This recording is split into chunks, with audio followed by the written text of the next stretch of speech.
BodyBags, where horror lies.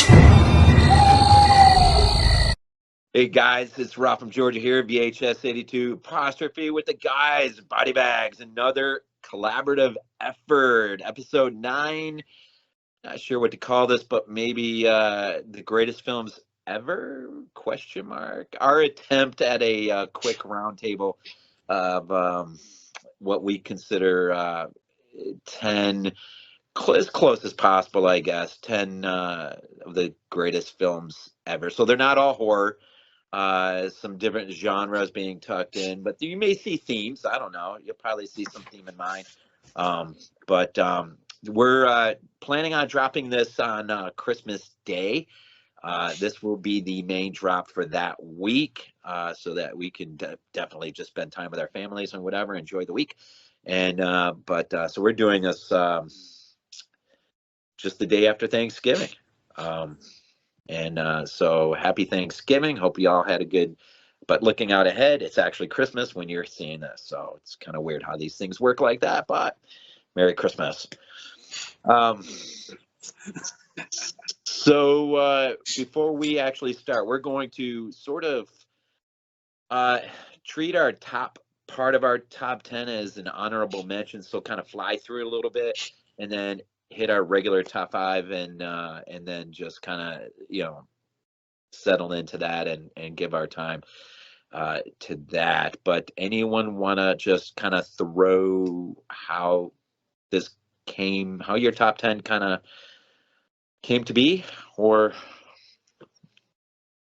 yeah, I mean, for me, I've always had a top 5, and anyone that knows me and my channel and everything knows I have a top 5, and so there's not going to be nothing really that new. But the top part was a real experiment for me because I've never had a top 10. So that's just not pure horror, of course.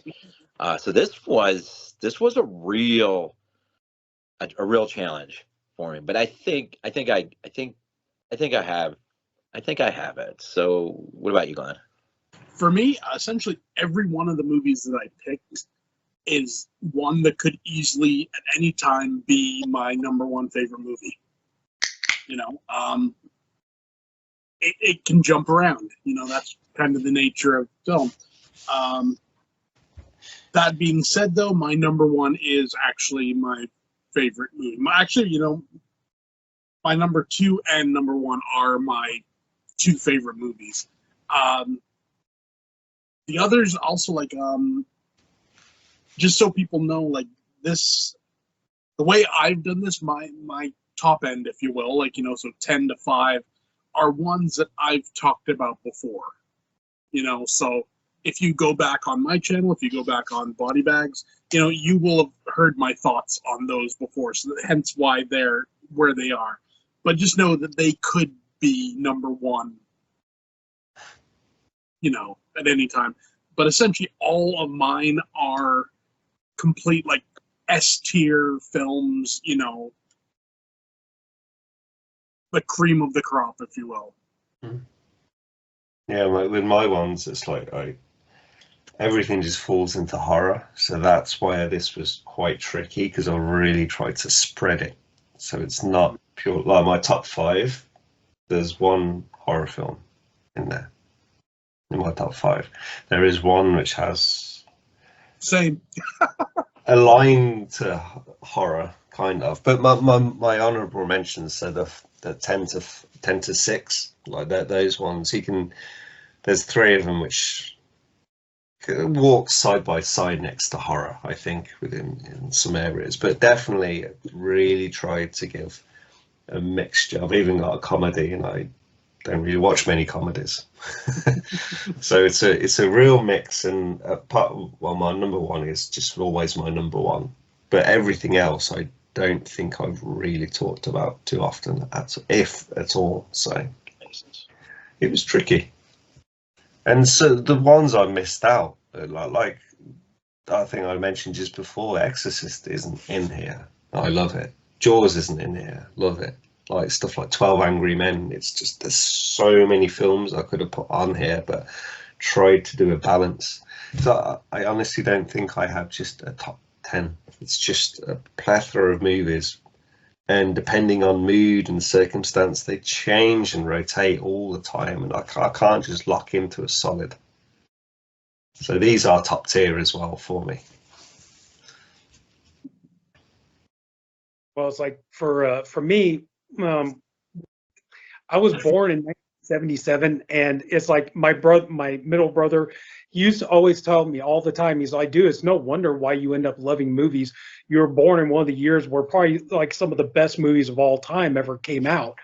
77. You had Star Wars. You had Close Encounters of the Third Kind, Smokey and the Bandit, Hills Have Eyes, Martin, Kentucky Fried Movie, on and on and on." So I was like, yeah, so it's no surprise that, you ended up becoming a huge movie lover. And it's true. I do. I love movies. I love all different genres. Horror is definitely my number one favorite. And probably followed by comedy, cartoons, things like that. But I mean, I do love a great action movie, science fiction, all that kind of stuff. And just, the 10 that I the 10 that I got here, these are movies that, for whatever, I pick movies that I think like just really speak to me, and movies that I feel like really great memories. Movies I felt like they came out at a time when like you really needed them, and just like movies like one of my movies is a comedy that is like this movie is like a movie that also it entertains, but it educates the audience at the same time. And it's like that's something I feel definitely does not happen with movies nowadays.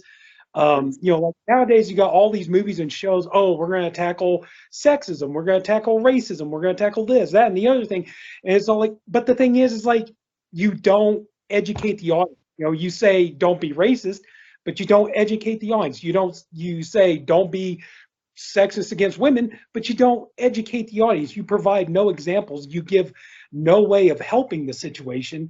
Whereas like some of these movies, that was part of the appeal. I think that helps shape you, not just as a movie lover, but just as a person. You say, oh, wait a minute, this movie has, this movie shows examples of, how to be a better person, and you can like incorporate that into your real life, and you don't see them do that anymore. They're just kind of like, well, nowadays, like a lot of these movies and shows are just like, well, everybody's racist. That's just the way it's going to be. Everybody's against women. That's just the way it's going to be. It's like it's like, well, God forbid you try to, entertain and educate the audience at the same time. But so that was kind of it. Just movies I felt like kind of, helped me try to be a better person, and just, movies that I enjoy. And even though the majority of them are horror, but, that was kind of how I like what you said there, Lonnie, about films coming into your life at a time you needed them. Yeah, that's an interesting comment, and I think hopefully with all of our top tens, I think two things hopefully will come from it is everyone will see how much we're all film lovers, and perhaps as much as we love horror as a genre, they'll see that in our top 10, perhaps. Just by the nature of our picks and other movies that we love. And so it's interesting. All right, Glenn, you want to lead us off there with your quick run through of 10 through 6? Okay. Number 10, I got Hellraiser. I love Hellraiser, always have.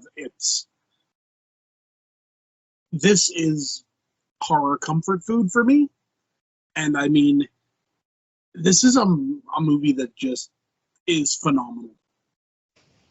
I would put it up against anything that's come out since, and I say it's just as powerful as it always has been. I've talked about it before. It's a great film. I love it. So, hence why it's here. As I said, these could all swap around, Next up, we have The Empire Strikes Back. I'm putting this here because, I've made my love for The Empire Strikes Back known. I've made my love for Return of the Jedi known. It is what it is. What can I say about the Star Wars movies that hasn't been said already by probably much, more knowledgeable people than me? But it's a perfect film.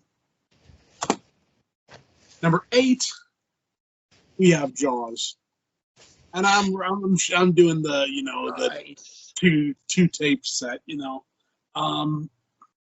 I've got the blue and everything, but there's something about the 2 tape. It's Jaws. I mean, I'm not going to. I don't need to explain why it's on this list. It's a phenomenal film. 9, 8, 10, 9, 8. It's funny sometimes how you lose track of the number you're on, even when it's just 10. 10, 9, 8. Number 7. Alien. It's Alien. I don't need to say anything more than that. It's Alien. And number 6, we got Halloween. Which, honestly, like in any other time, this would fall under my, this would be number 1. But, since this isn't just a top 10 horror, I got other stuff. It's hard. It's tough. It is. So there we go. That's my... That was quick. Right. topic. Yeah. I'll be quick as well. Some great choices in there. Yes. That could easily be top 5. Mm. Really, really good. That was awesome.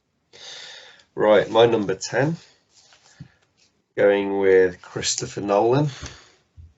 I was lucky enough to see Interstellar at the cinema, and the sound design of this thing was absolutely incredible. So not just the visuals and the story and the acting, but that sound design and what he does just brought it to a whole new level. I adore this movie. I love space movies, so this had to be on there. Number 9. What was that? The cover is great on that edition. Yeah, it's like...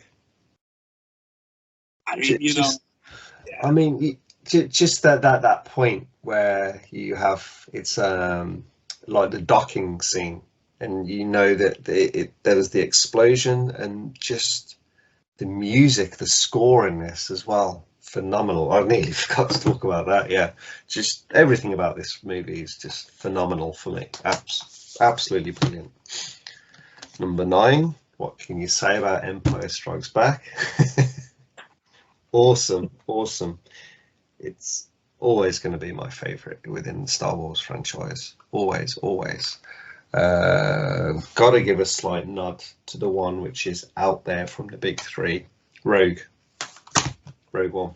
I absolutely love that as well. But yeah, it has to be like Empire Strikes Back. Number 8, which really helps cement Japanese cinema for me. My second big watch after The Ring was Battle Royale. Absolutely. Yeah.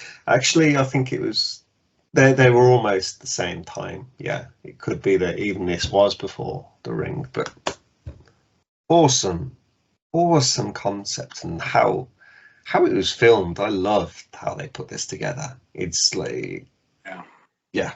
I'm not going to dive. I can dive easily, but I'm not going to save our time. Fincher's 7 comes in at 7, and I actually bought this for €7, so there we go. Perfect. Yeah, I will probably upgrade this, I think, to the new 4K. It's a bit shame we're not getting this big chunky set now, but again, a phenomenal film. The acting on this is on point. It's like, and the atmosphere, it's so good. Trent Reznor's 9 Inch Nails, just brilliant. And let's be honest, any movie that can enter like the cultural zeitgeist with the whole, what's in the box, everyone knows that scene, even if they don't know the movie 7. Yeah, it can be a quote, it can be one of these, what's this movie, from a simple planogram. It's just like a few things, it's this box, and people are like, That's 7. Yeah. And then the last one, number 6, a 13-year-old me having a love for dinosaurs, seeing this in the cinema, completely blown away. Completely blown away. And at some point, like my eldest is 9, so he's really starting to gain interest and wanting to watch a lot of my movies. So I think in the next week or so, before Christmas, we're gonna sit down and watch this together. Probably not the 4-year-old, probably a little bit much for him, but yeah, the other one, yeah, I think he's gonna love this. Yeah. You know, it's funny. My 7-year-old Max, he's been on a Jurassic Park tear lately. Yeah. Not sure why, but so we've been watching them together. Yeah. Oh yeah. Well, I mean, what a place that you start with the best. Yeah. Yeah. So there we go. Nice and quick. Whew. All right. Wow. This top half was really hard for me, but number 10 is part of a trilogy that is new to me and discovered it as a result of podcasts that I sort of fell into. I think it's the Witchfinder General, which out of England, South Wales, maybe one of them is. Anyways, Quatermass Experiment. This movie, I have fallen in love with this movie so fast, and although I prefer the sequel to it is real comfort food to me. You can't get away from the long-standing impact that this film has had. I think this is what, 57? Is this 50? I didn't write the date down. It's somewhere in the 50s there, isn't it? 57 maybe? 55, sorry, 55. But maybe the biggest impact is on John Carpenter, who writes under the Quatermass pseudonym for Prince of Darkness. And so ever since Prince of Darkness, I sort of had this Quatermass in my head, like, what is that? But never moved past that point. And I finally did. And I finally discovered the trilogy that is the Quatermass Experiment and Quatermass 2, which is, of course, the first time a sequel ever put a 2 after its title, which is pretty cool.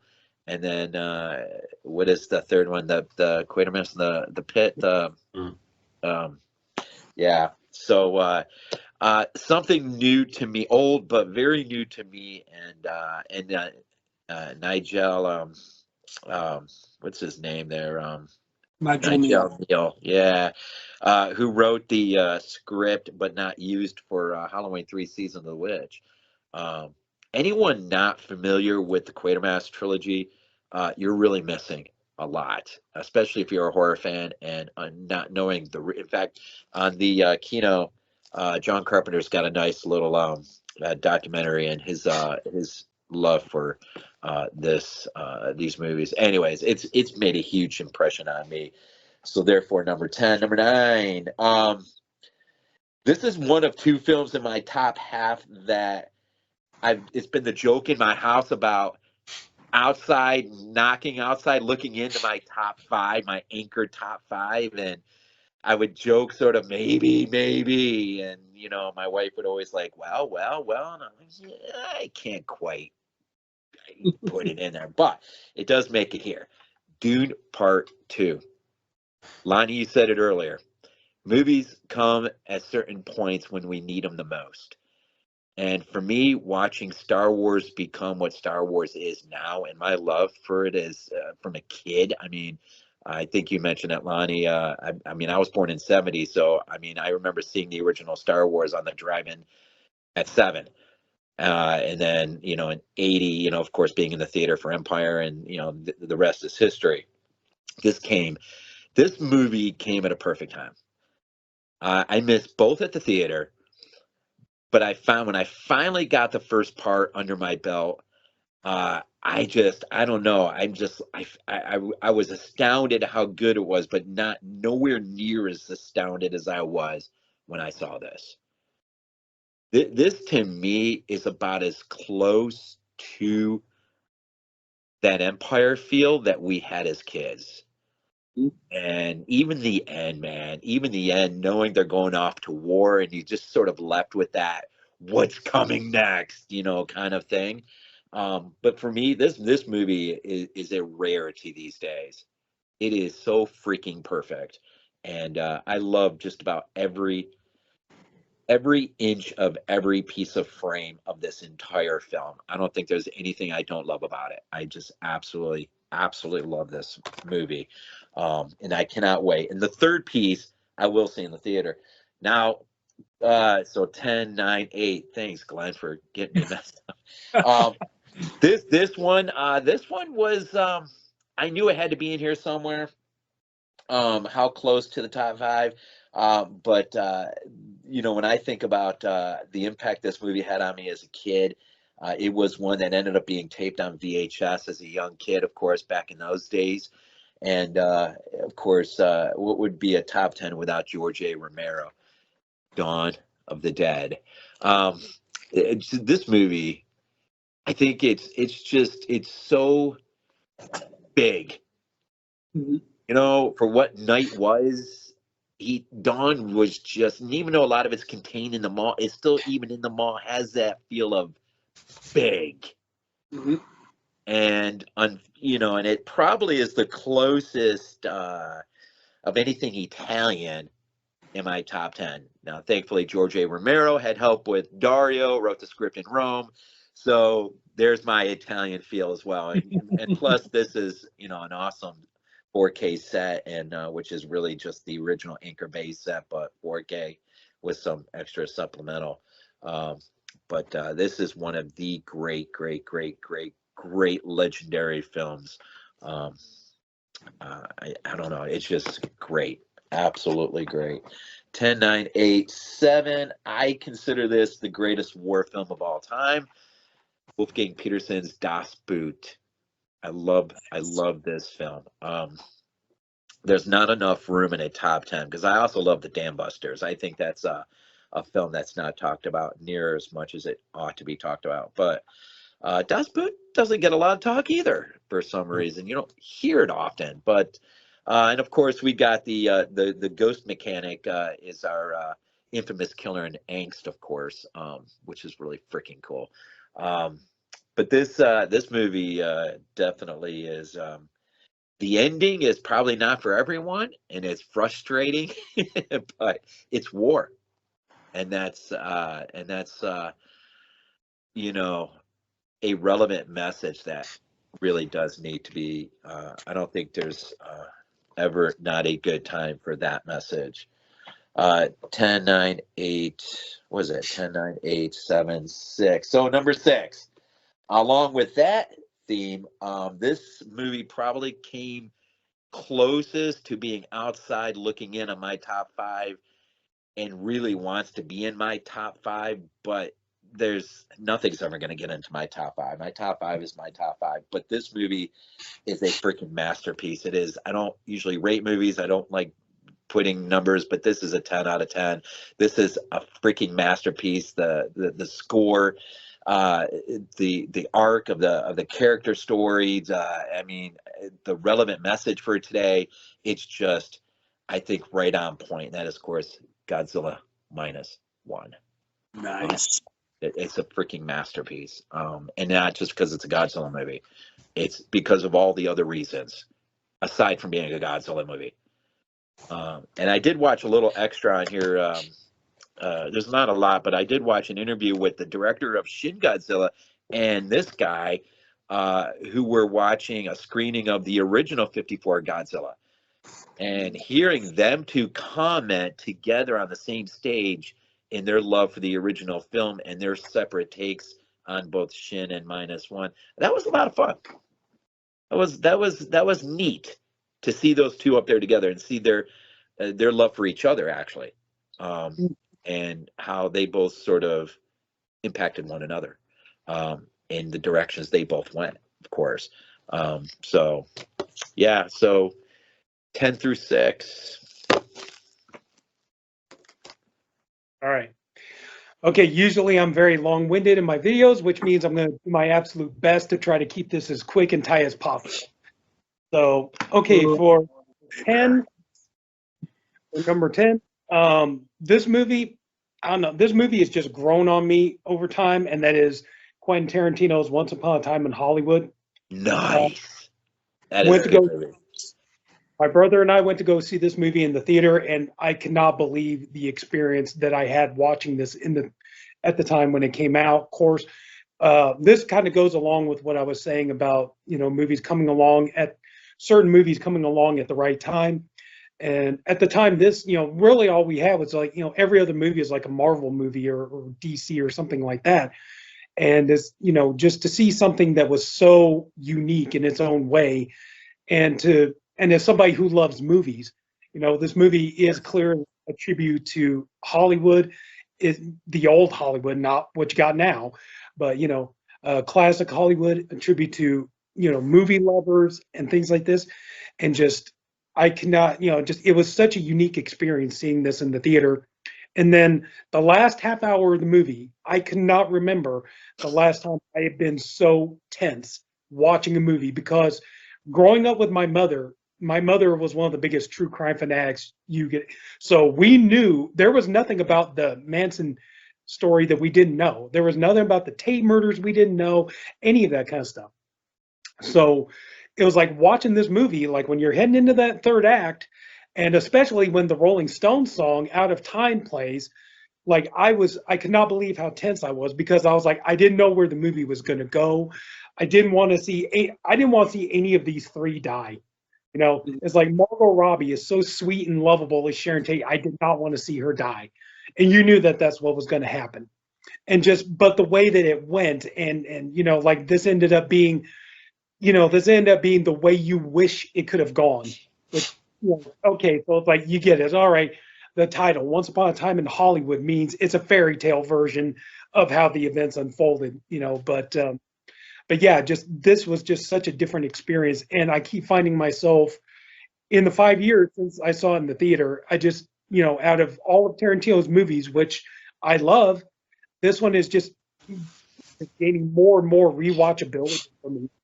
And the soundtrack is great. Just everything about it is great. The relationship between Brad Pitt and DiCaprio, they're perfect. And just so yeah. So this movie is definitely like.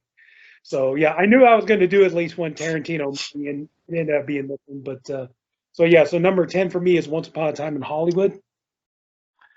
Number 9, these are movies that I just have very, very fond memories of, and unfortunately, I didn't get to see the second one in the theater, but I did get to see the first and the third one in the theater, and that is the Back to the Future trilogy. Nice. Nice. Yeah, I remember having really fond memories of going to see the first one with my dad. He was working a lot. He and I didn't get to spend a lot of time together, and at one point, my mother, she didn't like get onto him or anything, but she suggested to him like you and your son, you don't really get to spend a lot of time together. It's like, why don't you guys do something? Go see a movie, go do something or whatever.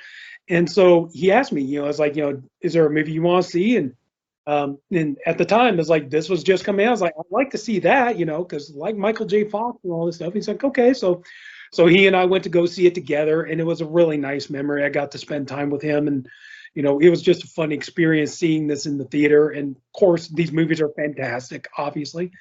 Like I said, unfortunately, I didn't get to see the second one in the theater, but my brother and I went to go see the third one in the theater. And I know a lot of people dunk on the third one. I still enjoyed the third one. It has a lot of fun to it, And I do like the little nod to this one that they do in the movie Million Ways to Die in the West. There's a little funny little gag in there that's related to Back to the Future 3. If you ever see it, you'll know what I'm talking about. But yeah, these movies are so much fun. The soundtracks are fun. Just the whole idea of like the time travel in a DeLorean and everything else. And so yeah, just these movies just always have such a soft spot in my heart. And yeah, so just yeah. So number 9 for me, the Back to the Future trilogy. Okay, number 8. This is a movie I feel like definitely came at a time when we really, really needed it. And in my opinion, this came at a time in 2003 when the horror movie genre really, really needed a boost. We really needed an injection of adrenaline, and we got it thanks to Rob Zombie, House of a Thousand Corpses. This movie, I was so psyched. I mean, everything hearing about is like, listening to following Fangoria.com and all that kind of stuff.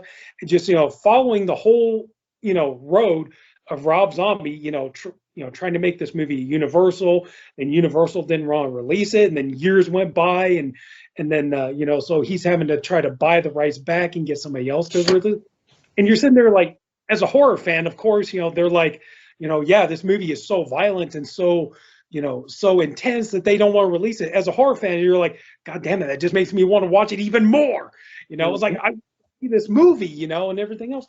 And so, and at the time, all we were getting was like Scream and I Know What You Did Last Summer and Urban Legend. And no offense, but just to me, those movies feel more like teen soap operas more than they do horror films. They're very, very lightweight. And I can't help it. I got a chip on my shoulder about Urban Legend because the movie Urban Legend, you got Robert Englund, Brad Dourif, Daniel Harris, and you give them nothing to do. They're just in there to die. That's all they're in there for. I was just so. And then when this came out, and then a little bit later, the remake of Chainsaw Massacre came out, which that helped. But it was just like to go in there and to see a bloody, violent, even if it is cliched. I know everybody's like, well, this really is just Rob Zombie's version of Texas Chainsaw Massacre. You know what? I'll take it. Sounds good to me. I'll take it, But just to see a bloody, violent, just gory horror film again, and, a movie that's meant for the horror fans. It's not meant to be a gateway movie for teenagers and all that kind of stuff. So to me, it was just like this movie came at just the perfect time and we needed it. And thank God, like horror started to pick up in the upcoming years. But so for my number 8 is going to be Rob Zombie's House of a Thousand Corpses. Number 7 is probably my favorite superhero movie of all time, and that is going to be Superman 2. This movie just, I saw Superman 2 before I even saw the first Superman, and I just love this movie. Like as a little kid, this movie just ignited my imagination, and just to see I was like, when you watch Man of Steel. Now, Man of Steel is a good movie, but it's kind of doing the same story over that Superman 2. You have Superman versus General Zod and all that kind of stuff. And I don't mind Man of Steel is a good movie, but it's like this here is like to see them actually instead of just CG throwing cars around, they literally threw cars around and all that kind of stuff. It's practical in this. And then, like I said, movies can kind of teach you lessons. Whereas, like Superman, I felt was like, you're watching this, you're like, yeah, I want to be like Superman. Superman, he wants to help people. He's not a piece of shit. He's a good person. And stuff like that. And so, I feel like movies like this can kind of teach you things. And it's just like, yeah, it's like, yeah, I would want to save, innocent people if I could. I would want to, I want to be the cool, good guy that takes on the bad guys and all that kind of stuff. So, and I thought, Terrence Stamp as General Zod, his performance is so awesome. Like he's so intense, and you fear this guy in here, and just just Christopher Reeve, Margot Kidder, just oh man, and just going through the buildings and all that kind of stuff. Like just everything about that movie works so, and and it's just a movie I could just watch over and over and over again. But so for my 1097 is going to be Superman 2, and then number 6, another trilogy that unfortunately I only got to see the third one in the theater, but I love these movies to death, and I even like the fourth one, didn't like the fifth one, and that is Indiana Jones. I was just at the perfect age to watch these movies, even though I probably shouldn't have been watching, because these movies are, there are definitely some horror related elements to these movies. You can't deny that, especially Temple of Doom. But, it's I just remember I loved, of course, as a kid, we all loved Star Wars, and Harrison Ford as Han Solo was just from this, and then to see is oh wait, we got Harrison Ford as another, and to see him as Indiana Jones, I wanted to be Indiana Jones so bad, and just these movies are so great, and just I'm never big on Bond, and I know that this was supposed to be Spielberg's attempt at doing a James Bond movie, but I love the Indiana Jones movies and just the humor, the music, just I mean to see Harrison Ford actually like hanging off of a truck and Raiders of the Lost Ark and stuff, and then just and then of course too, it's like that horror fan aspect of it. When Temple of Doom came out, I was too young to go see it in the theater, even though I wanted to see it more than anything. And then when I finally got to see it on video, I was just blown away by it. But I did get to see Last Crusade in the theater, which was awesome. Funny enough, like Kingdom of the Crystal Skull, the small town I was living in at the time, Deming, New Mexico. Yeah, they shot part of that movie. As a matter of fact, it was the beginning with at the Air Force Base and all that. They shot that there, and that was pretty big because the grocery store I was working in at the time, I would go in there at night, and they would have like all these shopping carts full of food and drinks and everything else. And they were like, "Hey, man, this is for the Indiana Jones shoot." And all this stuff, and they're like, "Hey, man, you see this? Like, yeah, these strawberries were specifically ordered by Steven Spielberg, and this is George Lucas's favorite, drink, and all this kind of stuff." And but yeah, just yeah, Dial of Destiny can go to hell for all I care. Sorry, but so yeah, there are parts of even King of the Crystal Skull I enjoyed, but just yeah, I just loved these movies as a kid. I just watched them plenty of times, and like I said, it was just like, to be the cool guy who's like, going on adventures and getting the beautiful women and all that kind of stuff. It's like, what guy would want that, So yes, my number 6 is going to be the Indiana Jones series. Nice. I don't think you could say enough for our age group how much Steven Spielberg meant to us growing up. Yeah. Whether we said it out loud, audibly, whatever, he really had an impact. He was quite the filmmaker for sure. And George. Yes, him and George, and of course, Carpenter in the early '80s coming in, and I mean, we really were gifted with some special people. But yeah. All right, Glenn, you want to go ahead and kick off number 5? Okay, number This is 5. gonna be fun. You know what? Here, let's do this. Can you guess? No idea. Dune. David Lynch's Dune. Ooh. I've said before, I love this movie with a passion. I have about 8 copies on different formats. Is it a perfect movie? No, it's not. Is it flawed? Yes, it is.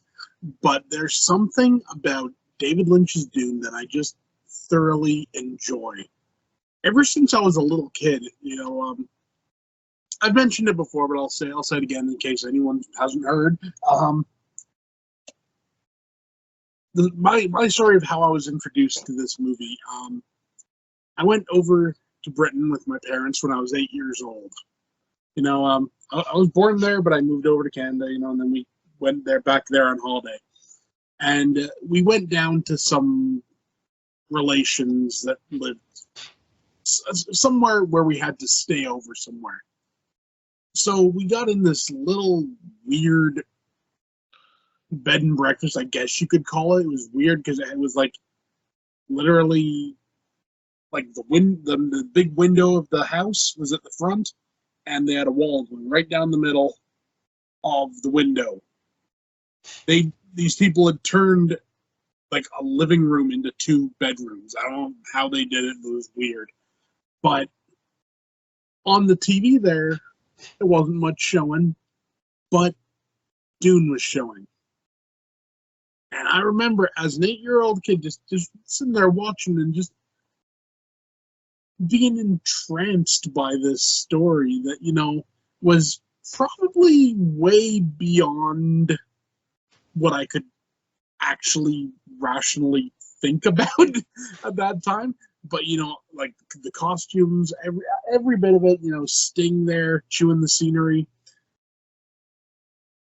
I love this movie with every fiber of my being. The acting, I enjoy the overacting of these characters. I love the over the topness of some of them, and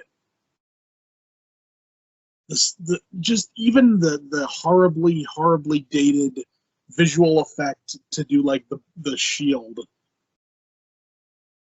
You know, there's a charm.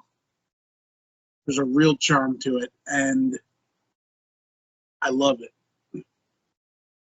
So much so that, like I said, I have about 8 different copies on various formats, including both of these Arrow limited editions.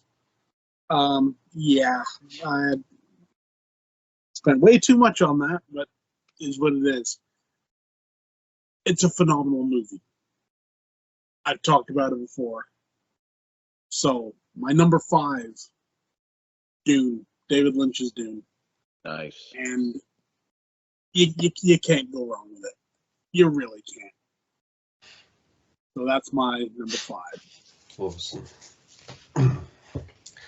Okay, my number 5. So, still rocking the DVD of this. Do need to get the 4K. But John Hughes, Planes, Trains and Automobiles. Oh, nice. I mean, he's made some great movies, but this is one that's like over the years. It's like, it's Thanksgiving, kind of like. So it's the beginning of obviously being from UK. Thanksgiving isn't a thing for us, but it's also always kind of like the kickstart to like a like Christmas feeling and stuff like that. And I remember just watching this over the years, loving it as a kid, having some shit times being broken up with girls during Christmas time, and watching this, just being as an adult, I'm going to watch this with my kids this Christmas, and it's just so many memories of this movie throughout. It's like it's always been around. I think, what was I was 7 when this came out. Yeah, so I think I probably saw it around 8 or 9 or something like that for the first time. But it's probably my most watched John Hughes movie. I mean, it just hits on so many levels. Always loved Steve Martin. Always loved John Candy, and to get them both together on the screen, like such huge roles, and it's just kind of, it's almost for what it's bringing to us, it's almost a perfect movie for me. It's just, there's just nothing I would change in this. Just absolutely nothing at all. You know, when you watch things, and you just mentioned it, Glenn, that there's things which they aren't perfect and they date over time. This is just like a time capsule piece, and it's just perfection as it is. So yeah, just like, it's not often I watch comedy now, I must admit, and whenever I do, I want something. It's always older stuff that I watch, and this is my go-to. And I tend not to watch stuff correctly in the correct time of year. I really tried. This year was the first time I was like, I'm really going to watch a lot of horror in Halloween. And I watched 31 Halloween themed movies in Halloween, my first time. And I'm not going to watch like fill the month at Christmas because I'm busy, I'm traveling around, but I'm really going to try and watch, like, I recently just bought Scrooged. I've got this, what's that? Is it, I can't remember, that there's that kind of Christmas horror home invasion movie. Get Out was, no, it wasn't Get Out. What's it called? You're Next? No, it's one with kids. Well, they're teenagers in it. Anyway, there's that. It's like Krampus and stuff, and so not just horror based, but I just really want to watch like more Christmas movies, and I think I'll really bring that for the kids as well. And yeah, this is just like the very top of the pile for me, even though it's Thanksgiving. It's going to be like a Kickstarter for me. Yeah, so that's my number 10, Planes, Trains and Automobiles. Number 5. Yes, my number 5. I realised. Yep. It's my number 5. I actually woke up an hour early for you guys. So I woke up at like 10 to 4 this morning. And couldn't get back to sleep, so I'm even more tired than normal. I have to apologize. I keep turning my head because we're in overtime, Georgia Tech, and yeah. So there you go. God, number 5. Okay, so I James, perfect phrase, time capsule. I think pretty much every film in my top 5 is a time capsule for me with a pretty good story. This one is definitely has a story. It is a sequel. Got to enjoy it in the theater at 12 years old with my dad, and it really, God, just scored a touchdown.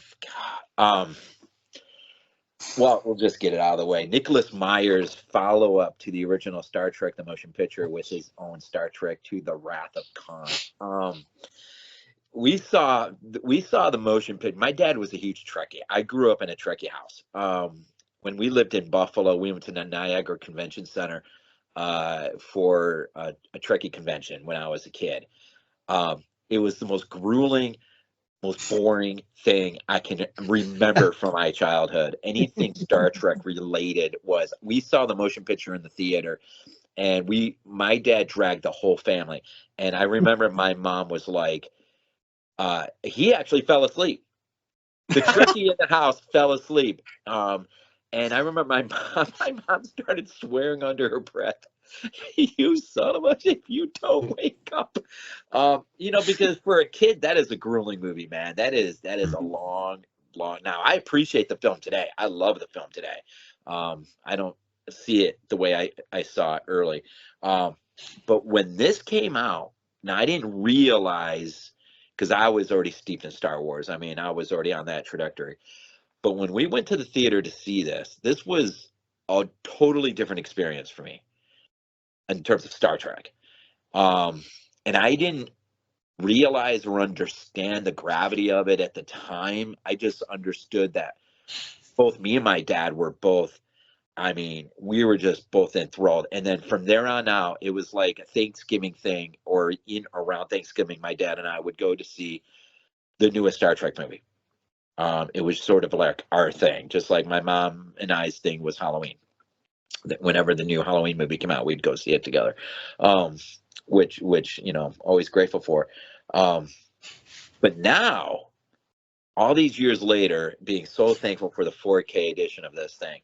There's so much to this movie. I could talk all night on this movie, but just the idea that they went, being that the motion picture wasn't the great financial success story, they were really gambling, rolling the dice on this one, because if this failed, there was probably not going to be any more Star Treks at all, period.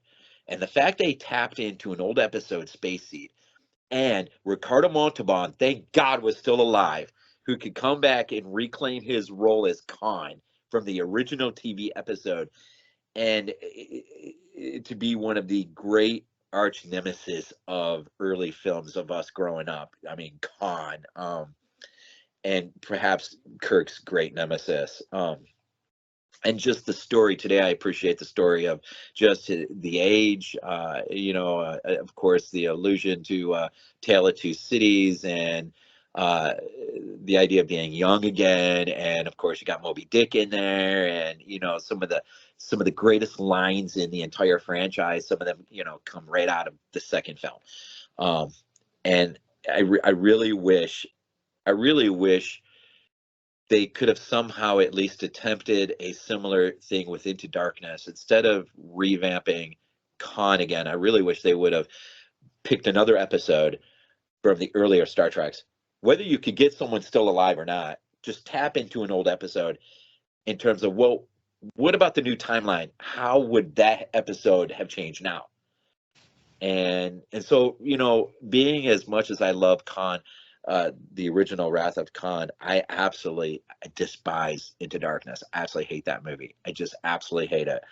But this is a time capsule, just because my dad was a Trekkie, but I was I mean, I was into Star Wars. Like, I mean, Star Wars was my candy.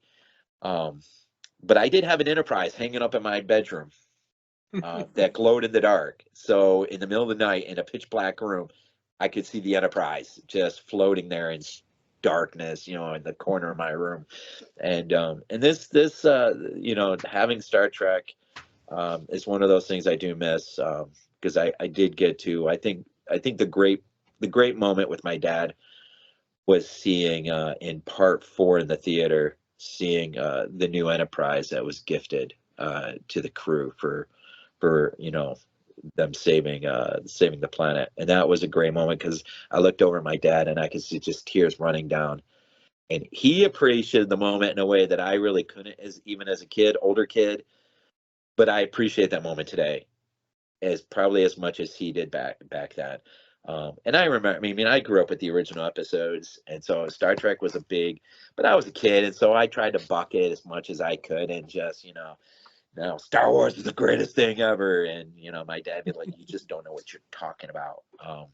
And he was right to an extent. He was right to an extent. So for my number 5, 1982, Nicholas Meyer. And I have to say, too, it cracks me up to no end. I love this scene when Khan lifts Chekhov off the ground, and he's just like, yours is a face I'd never forget. And yet Chekhov isn't in the original Space Seed. Which Nicholas Meyer, being the great Shakespearean that he is, noted that who cares if he was in the episode or not? I mean, it really, in the end, who cares?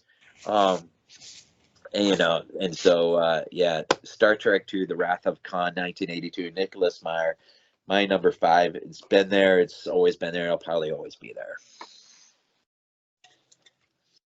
Okay. So for my number 5, the controversial comedy Blazing Saddles. That's a movie that I could watch over and over again. I watched it at a time when I probably should not have been watching it, but I really, really thank this movie. I know that for a while there, they just put it out on 4K, which I don't have, obviously, because I got the Mel Brooks collection here.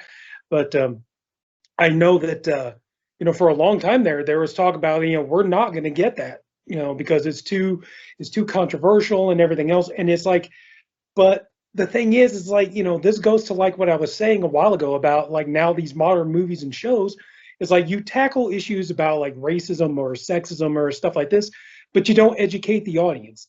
And that was what was great about Blazing Saddles, is this movie educates as well as entertains. You know, the story of a black sheriff goes into this all-white town, and all these white people, they're all prejudiced, they're all racist and everything. And he goes in and he one-ups these people. He's smarter than them. He's more capable than them. He's more clever than they are. And he's able to just, you know, and he's able to turn all these people around. And then they see like, you know, him as a person, and then they start realizing like, you know, how valuable he is and what a great sheriff he is and all this kind of stuff. And then by the end of the movie, it's like, you know, they're begging him not to leave. And everybody's like, but I got to go on, you know, because, you know, there's more adventures to be had. And I just remember what, you know, like, I know I shouldn't have been watching this movie, but, you know, I realized like how much I really liked Bart as a character. And then obviously that was a point. And just as the movie went along, I mean, of course, there are parts in this movie that as a little kid, you die laughing, especially the scene around the campfire where they're eating beans, they're all farting and stuff. Taggart, I'd say you had enough, you know, Mongo, you know, and all that stuff. The cartoony aspect, and that's one thing though too. It's like, you know, even though kids probably shouldn't be watching this movie plays extremely well to a child, because I mean, for crying out loud, you even got a scene where you got the Looney Tunes theme going, you know. But yeah, and that was the thing. I really miss that we don't have movies like this anymore. You know, movies that, you know, yeah, you could have a message in there, but entertain the audience. You know, you could whip a little moral at them, but, you know, give them a good story as well. And it's like, it will sink in, you know. Same thing like if you watch the movie Wildcats with Goldie Hawn. You know, I mean, that's a movie about, you know, tackling the subject of, you know, sexism. And that movie does it so much better than anything that's coming out now and all that stuff. But just, yeah, the movie it's so much fun to watch. It's hilarious. This is a movie that kind of like picks on everybody a little bit. So and that's the thing though too, is like I'm sure you guys have seen the meme on Facebook, where they had a picture from Blazing Saddles, and it's all like, how about instead of trying not to offend everybody, let's just go back to offending everyone, that sort of thing. Remember back when we weren't offended by everything and all that stuff, and they had the picture from Blazing Saddles, and but yeah, and the movie has so many like memorable lines, and is it true what they say about you being gifted? Oh, it's true, and all that. But yeah, just and I miss that. I miss that we don't get movies like that or shows like that like, okay, we're gonna tackle this issue and we're gonna explain why it's bad, because I mean, that's the thing. You can sit there and tell people till you're blue in the face, like, don't be this or don't be that. Don't be racist. Don't be sexist. Don't be this. Don't be that. And there are a lot of people, if you don't show them an example, they don't get it. Some people, they have to learn it the hard way. You can't just tell them something and they'll just go along with it, so. But anyway, but yeah, I just, Blazing Saddles, like, it's a movie I could watch over and over again. It's so easy to watch. And I think this movie educates people on subjects like racism and stuff way better than, anything you got coming out now. So yeah, so for my number 5 is going to be Mel Brooks's Blazing Saddles. Very nice. The only thing I thought about is this: we never got to, because originally it was meant to be Richard Pryor was going to play the lead. Don't get me wrong, Cleavon Little was brilliant as Bart. I just kind of really wish we could have seen what Richard Pryor did with it. Okay, so that's it. Okay, so my number 4 is a certified classic. I don't think anyone here will say that it isn't. Hitchcock Psycho. It is a perfect example of less is more. I'm a big fan. I'm a gore hound. I like the gore and everything. This shows nothing, but at the same time makes you feel everything that you see. Like, you never see the knife go into Janet Leigh, but you feel it. The acting is phenomenal all around. How the remake of it is a perfect example, where you take a character like Norman Bates. This one's likable. Not so much in the remake. It isn't just because he's whacking off in the corner looking through the peephole or whatever. But there's something charming about the original Norman Bates. The soundtrack is beautiful. Everything about this movie is beautiful. Like, I honestly believe you put this movie on in front of a complete noob, and they'll watch it and they'll be like, yeah, that's a good movie. You don't need like a film education. It's one of those things, every now and then you see a movie and it just, in your gut that you're seeing something special. And Psycho is that. Also, I just got to mention, this particular Blu-ray has 2 cuts of the movie. I have no idea what the difference is. I've watched both versions and I have no clue. I think it like lingers on a shot of a toilet. I think that's literally it. But such a good movie, and an example of why Hitchcock is like the master of suspense. Nothing beats Psycho. That's my number 4. Excellent. My favourite's always been like The Birds. Oh, Oh, the birds. The birds is great. Yeah. I mean, I tell you what, a couple of years back, I saw the birds in the theater, and nice. that was just when she sat there and the birds started flying and landed behind her in the theater. That was genuinely like I was like moving in my seat. It made me uncomfortable. Oh yeah, that's incredible on the big screen. I haven't seen any Hitchcock on the big screen. I've seen Psycho, Dial M for Murder, and The Birds. And interesting story. I gotta put this out. I went and saw the original Psycho in theaters, and there were some girls behind me, about maybe 5 or 6 rows back. And you have never heard someone scream so loud as when Mrs. Bates, they turn around and it's a corpse. And I was just like, I was holding my head because I'm like, this is in, the zeitgeist. That's my word of the day, the zeitgeist. The zeitgeist of pop culture. Everyone knows, that Norma Bates is a corpse.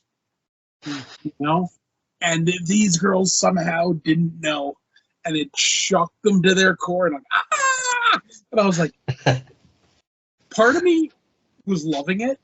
Part of me just wanted to go back there and smack them and say, get some movie sense, you dumbasses. At least they're in there watching it. That's Credit true. for that. That's true. Definitely. All right then. So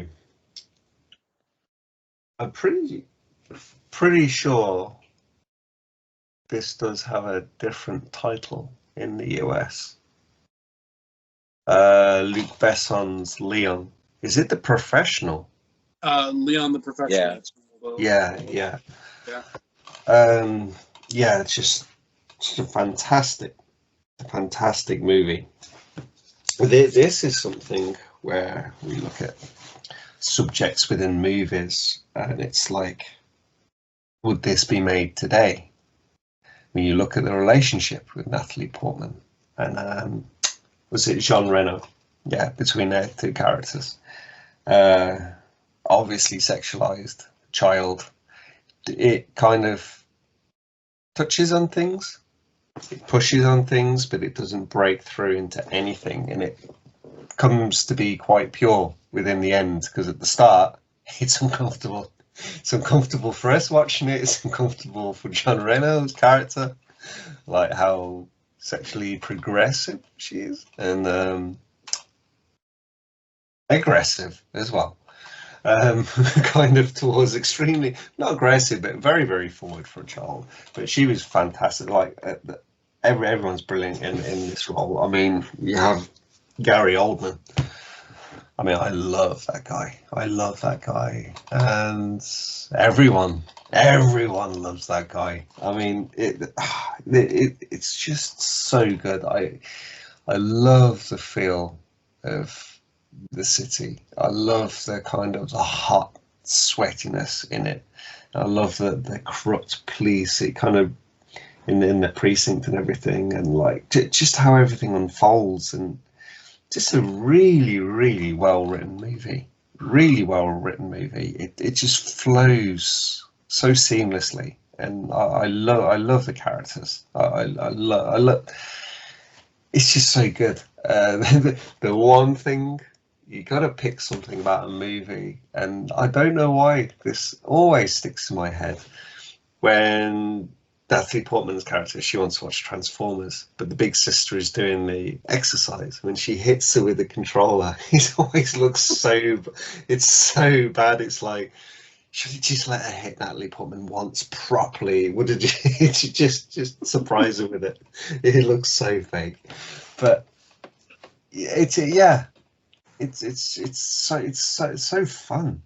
It's just like when you get the reveal of what they're doing, and they're in there, and it's like they're trying to get the drugs, and they're like killing the family, and it's like the reveal that they're the police. Oh, it's so good.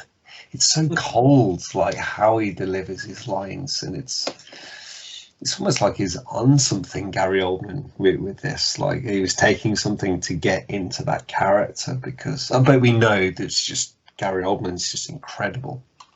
But yeah, the character portrayal in this it's probably my favorite, because another one that was painful to leave off this list was Bram Stoker's Dracula. And Gary Oldman's performance in that was painful to leave off. If this was just horror, it would have been in here, but I had to make way to bring other genres in, so I got Gary Oldman in. And So, yeah. James, what do you think about his portrayal as Winston Churchill in The Darkest Hour? Not seen it. Really? Not got to it. I mean, it's bad. It's bad that I haven't seen that movie, because I just know, like, secondhand from people who've seen it, and they're like, it's brilliant. Amazing Movie. Yeah, he is amazing. Yeah. One thing I thought was kind of interesting was like how back in the day when Gary Oldman was doing movies like Leon the Professional and Dracula, for the longest time he played nothing but bad guys in movies, because he was playing like the Oswald and all that kind of stuff. Then over time he switched over where now he does good characters, Commissioner Gordon, or Commissioner Gordon, Black, and all that kind of stuff. It's like I just thought that was interesting that for a guy who played so many villain roles to just all of a sudden just switch over and start playing nothing but good guy roles. Don't get me wrong, he's great in anything. We can all agree there's nothing the man can't do. But I just always thought that was interesting that that he made that decision. Is it Drexler, the character from True Romance? That drug dealer one. That's a crazy character again. Yeah, bad character again. Yeah, I think it's an unusual name, like Drexler or something. But yeah, I mean, I just love what Luc Besson did with this movie, and it's just pure fantastic. And yeah, I don't think, because it's been mentioned tonight. It's like you've said about it, Lonnie. It's kind of, I'll put it into the guise of this cancel culture that was happening. It's like, how do you educate if you don't show? So it's like, how do you educate these, like all these different things which are going on? It's like in the UK, they were pulling down statues and things like that. People that were associated with like slave trade. Like many years ago, it's like that's not what they're known for, but there's associations and things like that, and that they're just trying to change things in movies or cancel movies and just not show them. It's like, well, I mean, for one, it's like, how can you hide something that people went through? It's like you can't erase those people that went through hardships in history, and it's like it's not fair to do that. And let alone, it's like, if you don't teach, you don't go through these things in schools and in movies or whatever, it's like, well, it's like, how will people ever learn correctly if you don't show the hardships that people went through? Right. And it's kind of a little bit like this. It's like, well, it's not the same, but I don't think this would be made the same. I don't think the relationship, but through that awkwardness, and really, it's pretty. You think she's just such a young child, and how she is being towards his character, and how she's filmed when she's singing when they're doing the dress up, the Marilyn Manson, the Happy Birthday. I just said Marilyn Manson, didn't I? I'm tired. Marilyn Monroe. Yeah. When she's like dressing up, it's like, but then how that progresses, it's like, it's so good, that progression. And I think that's something that will get lost if they redid this, because I don't think they would have shown that into such an extreme at the start. They would have just done him as a cold kind of figure, maybe, that becomes a fatherly figure, but it's not like that at the start. It's like it's a scared girl that thinks the only kind of connection she can make to someone of importance is through sexualization. It's just crazy. Like, it wouldn't be like that today, which is a shame, because it shows a lot. And like that character of hers, such a broken character. It's so well written by Besson, and Natalie Portman does, for such a young actress, does an incredible role, that it's kind of almost that she understood the complexities of that role and she was able to bring it to the screen. It's like not many kids that age can do anything like that. I don't think I've ever seen a child performance like that. It's just phenomenal. But that is my number 4. I had to check that then. So just real quick though, yeah, but talking about like educating the audience and stuff. If you ever watched the original I Spit on Your Grave with Joe Bob Briggs commentary on it, like I haven't seen it with that. like really, huh? I haven't seen it with the commentary, no.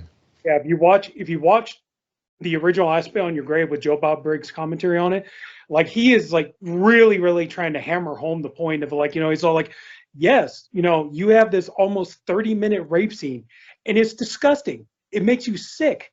It's appalling. Like nobody likes it. It's like, that's the point. You're not supposed to. If you were any sort of decent human being, you would not like this. And it's like the filmmaker is like trying to show you, it's like, this is what it really looks like. And it's gross. It's horrible. It's like, so it's like, yeah. So it's like, if, congratulations, if you're a kind of person, if you watch the rape scene in the original I Spit on Your Grave and you're appalled by it, you want to throw up, you're angry and everything else, that's what you're supposed to be feeling. Because if you weren't, you'd be a more dangerous person, And so he's like, so yeah, so it's like I applaud that. That's one of the reasons. He's like, that's why I support this movie, because this movie educates the audience. Like, this is why you should not do something like this. So sometimes it's like, as horrible as it is, you got to show them, because some people, you tell them, it just doesn't sink in. So. Yeah, you don't get the severity of it if it's just told. Sometimes you need to see, to witness. Yeah. I've even had people tell me, like, when it came to the remake of I Spit on Your Grave, a lot of people were all like, you know what? It's like, I think because they really cut down the rape scene and it wasn't as drug out and everything as it was in the original. It's like, it kind of feels more to me like what she ends up doing to them is worse than anything they did to her, because it's like the whole thing is like over in just a couple of minutes, whereas like in the original one, like, you're watching it and all you're sitting there thinking is, kill these guys immediately. It's like, and that's what you're, so it's kind of like, yeah, it's like, I don't like the remake, because to me the remake feels like you're trying to make me sympathetic towards the rapist, and I shouldn't be feeling that way. Yeah. Robert? Okay, sorry, Rob. No, I was just thinking kind of similar thoughts, but thinking about how, films in the 70s were, we won't get on this tangent, but the 70s were replete with films that just were so horrible. I mean, The Last House on the Left, or is one that I watched way too young as a kid, rented on VHS, and it was way, but I was so taken at the end when, of course, when the sheriff or whatever turns his back and the father just, it was just like, wow. To see, moments like that, but and there are moments like that in my next one, in a way. So I was 10 years old, tagged along with my dad and his best friend at the time, and we went to a small little theater. There's only one screen on the left and one screen on the right, and they went to the left side to see the Blues Brothers, and I went to the right side. And it was the right side. It was the right pick to see The Empire Strikes Back. And I have to say, it was a defining moment in my life in terms of, I don't know if I quite understood just how incredible of a film that I had. I remember walking out. I didn't even know how to talk about it. I was even at 10. I was breathless. I was, my dad's like, so how is the Star Wars movie, and I just, I don't know. I just, and, and so all the way home in the car, I heard him and his best friend talk about, the Blues Brothers all the way home, as I'm quietly kind of just trying to process knowing somehow that I just watched maybe what would be one of the greatest films I ever watched in my entire life. And I think maybe for me, the end was the greatest, one of the great moments was just having, seemingly the bad guys are winning the game and the good guys are down, and back in then, it's 80s, so 83 Return comes, and you just know there's going to be resolution, but you don't know what that resolution looks like. You don't know how it's going to unfold. And that was a whole story in of itself, going to see Return of the Jedi at 13. I mean, I literally, I was dropped off at the mall like 10 in the morning or something, 9:30, 10 in the morning. I didn't get in until, I want to say, the 6 o'clock show in the evening. I mean, those were the days back then. But, seeing Empire, I mean, in my whole life, the movie has never lost its footing in my life in terms of, it is, for me, it is the quintessential Star Wars film. If that was the only film I owned out of the entire thing, I would be happy with that one film. Even if I didn't know what the resolution was, I would be happy with it, because that's how I love my ends. I love my endings like that. I think that's the one reason why I love the Blair Witch Project so much. I love how it ends. There's just that. I love how, there's another film that is going to come up. I love how it ends. I love how when a movie's not afraid to end, and albeit they knew, Lucas already knew the resolution because it was forthcoming down the road. But at the time, as a kid walking out of the theater, and of course, then, you have the whole summer going into school, you and your friends. And then, of course, came, Christmas and walking out, Christmas morning and seeing what seemed like the entire Star Wars universe, in my living room, for a Christmas present, the toys, and just living in that moment and seeing my kids today, even my littles will, their go-to is either Empire or Return of the Jedi. And that just, and that's, I don't know, that's just, there's something awesome to that. But I don't know really. I mean, it's got to be one of the greatest space operas ever made ever. It is, it just lightning in a bottle. I don't know what it was. It came, maybe it was just one of those rare films that came at a perfect time too.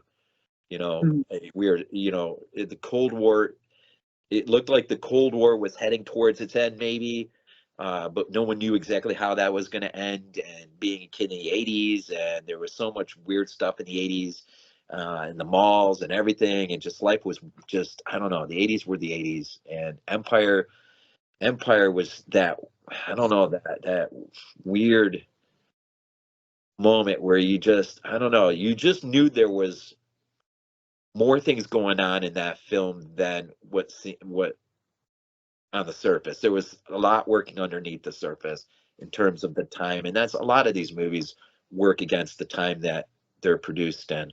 And Empire, I think, is no different. And there's something special though about Empire, and I think there's something special about Aaron Kirshner, who directed it, being George Lucas's teacher, film professor. And I love the story. I love just the one story of when that great line where Han's about to be lowered into the carbonite, and I love it when they couldn't figure out exactly how to, I love you too, kind of thing. And then Kirshner apparently got so fed up, he was like, Dad, just do it and be done with it. And then he delivers it, and she delivers it, and he's like, I know. And that's it. It's perfect. Mm-hmm. And, and the whole movie is like that. The whole movie is perfect. But I think maybe as a kid, though, I think I thought Darth Vader was one of the greatest characters to ever come along in A New Hope. But Boba Fett, man, almost surpassed him in Empire, man. Boba Fett was great. And even to this day, I mean, Empire is, if I want to throw in a Star Wars movie, I throw in Empire. Kids know it. If I say Star Wars movie, they all know it. Empire, here it goes. And sometimes I try to, you know, change it up a little bit, but I did get to take my daughter. Her first trip to the theater ever was for the Star Wars trilogy, the new edition. And as much as I might have griped with some of the changes Lucas did, it was neat that she got to experience that as her first trip consecutively. I think it was like the first movie, and then 2 weeks later, the Empire, and then 2 weeks later, Return. I was like really compressed like that. Might have not that close, but it was pretty compressed. And so, yeah, to this day, Empire Strikes Back, I think it's, and maybe I think maybe that's why I love Dune Part 2 so much, because it reminds me in a weird way of Empire. And Empire, it's just, yeah. So number 4, is that it? Number 4? Yeah, number 4, Empire Strikes Back. Irwin Kershner, 1980. All right. Well, number 4 for me is also from 1980, and this movie is just, it's had a very big impact on my life in a number of ways. I know that sounds over dramatic, but from 1980, Stanley Kubrick's The Shining, for a number of reasons why. Over the time on BodyBags, I've been reviewing a lot of Stephen King movies because I had become a huge Stephen King fan, and I love reading his books. I love most of the movie adaptations, and it all started with this. I watched this movie at a very, very young age when I should not have been watching it, but still, I was watching it and stuff, and you know, and just, you know, like, I just could not believe what I was seeing. You know, I was just so blown away. I was so just mesmerized by the visual aspect of this movie. I mean, you know, for whatever you want to say, you can't deny the movie. Even if you say it's not scary or whatever, I could understand that. But you can't deny this movie is visually stunning. It's gorgeously shot. Yeah. If one thing to say about Kubrick, the guy knew how to make a movie look beautiful. He knew how to pick gorgeous images. He was a great photographer. And so I think that was definitely something that you know really stuck with me, is like the idea of, you know, something horrifying and terrifying as beautiful, and just and if you know, just the whole sense of dread throughout the movie. And then, you know, the one thing though too, I admit I do get a kick out of is getting on YouTube and watching videos where people are doing their own little theories about what they think this movie means. Some of them off the wall stuff you could possibly imagine. The most theorized movie, surely, by people, The Shining, has to be. Like, there's that whole document. Have you seen that room? 237. Yeah, Yes. yeah, it's just some of the theories in it. Like, what? Like there was one on there called the Wendy theory, where the whole thing is talking about, like, you know, actually the whole thing is Wendy is the one who's going insane, and Wendy is the one who ends up killing Dick Halloran and all this other kind of. The whole thing is Wendy losing her mind and all this kind of stuff. Of course, that quickly got debunked and everything else. And the funny thing is, though, is like, you know, you have so many people who get on there, they do these conspiracy theory videos, and they're like, you know, there is, okay, like the one scene where Wendy goes to talk to Jack, where he's writing his book and he explodes at her. There's like one shot you can see there's a chair behind him. Then there's a shot where it's gone. Then there's a shot the chair is back and everything else. Kubrick was so meticulous, and he was such a genius. There is no way that had to mean something and all that kind of stuff.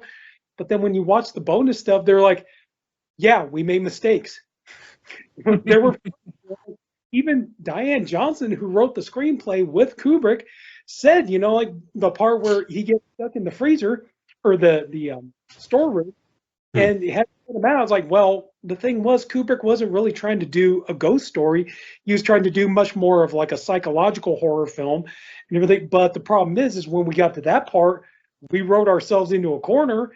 We had no, you know, so the only thing we do is just, you know, like we had to abide by inconsistency, you know. So even the screenwriter, you know, and then you're thinking about it, so like, but everybody's like, there's no way that Kubrick could have made a mistake, you know, like he knew what he was doing and all that. You're talking about a movie that took over a year to film, and at one point even the set burned down, and then they had to rebuild the set and come back in to finish filming it. So of course stuff is going to be out of place. Of course, like a chair that was there before isn't going to be there, or a sofa that was once there isn't going to be there. Things like that, just. There's the one with the office in the Overlook where he's going for his interview, and apparently they've mapped it all out, and there's no possible way it could be there. And it's like, what does this mean? And it's like, it's just a mistake. It's like, no one ever thought people would be drawing a schematic of that, line it all up to perfection. Like, no, that room can't be there. Yeah.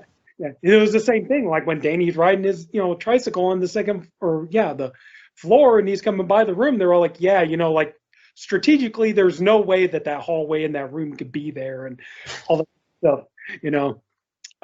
But just. This movie just mesmerized me. And I mean, of course, at the time when I first watched this movie, I had no idea how different it was from Stephen King's book.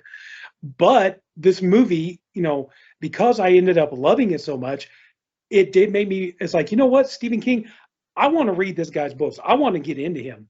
And, I want to get into his stories and everything else. So I started reading his books. Admittedly, a little bit later on, when I did read the book all the way through, I was disappointed by how different it was, but still, I can't help but hold a soft spot in my heart for this movie because, this introduced me to Stephen King, and it made me start reading his books. And I'm so happy that I did that because King is a great writer. He's written so many wonderful books and everything else. And this movie introduced me to that. And just like I said, it made me a fan of Jack Nicholson. It was like after this, I was like, just about anything with Jack Nicholson, I'm down to watch. So I mean, yeah, and just I could go on and on talking about this movie, but I'm not going to. But just man, this is so good, and I love it. I just love the feel of it, the vibe, and everything else. And this movie has so many images. They're always going to be like the poster up there, Danny with the two girls in the hallway. That's always good. Of course, we're always going to have Here's Johnny and just, stuff that sticks with you. And to see horror done as a work of art, I think to me that's what really sticks out. And just, But anyway, so yeah, it may not be the scariest movie, but it's definitely one of the most beautiful movies I've ever seen. So yeah, so for number 4 for me, it's going to be The Shining. Cool choice. Nice. Hey, I have to just break in real quick. It took 8 freaking overtimes, but Georgia beat Georgia Tech. 44-42, I think. That's what it was. 8 freaking, I don't know if I've ever seen a game 8 overtimes. That was, wow, that was something. Anyways. There you go. Okay. My number 3 is a movie that I actually first sort of learned about from an Iron Maiden video. That movie is Falling Down. Oh, cool. The whole thing is Iron Maiden did a video called Man on the Edge on their X Factor album. And it was about this movie. So that was kind of my introduction to it. Eventually, I rented the movie, thoroughly fell in love with it. The whole idea of essentially someone just being pushed too far. We've seen it happen, unfortunately, in real life. We've seen it happen a lot. And, maybe people should have watched Falling Down, and then they would have known what to look for. Just saying. Michael Douglas's performance is phenomenal. And to this day, honestly, the scene in this movie, more so than anything else, that always gets me, is just the scene at the end where Michael Douglas's character's there, and the cop who's been following him around the whole time, and he's like, he's like, oh, I wasn't gonna hurt my family. He's like, you were though, right? And it's like this moment of recognition on Michael Douglas's character's face, where he's like, "I was gonna kill my family," you know, and like he had no clue. I honestly believe he didn't think it was gonna happen, you know, but it's that moment when he realizes. It's just beautiful. This movie, when you watch it, you feel the heat of the city. Somebody like keep going very, very white, like with the brightness. Yeah, there we go. Weird.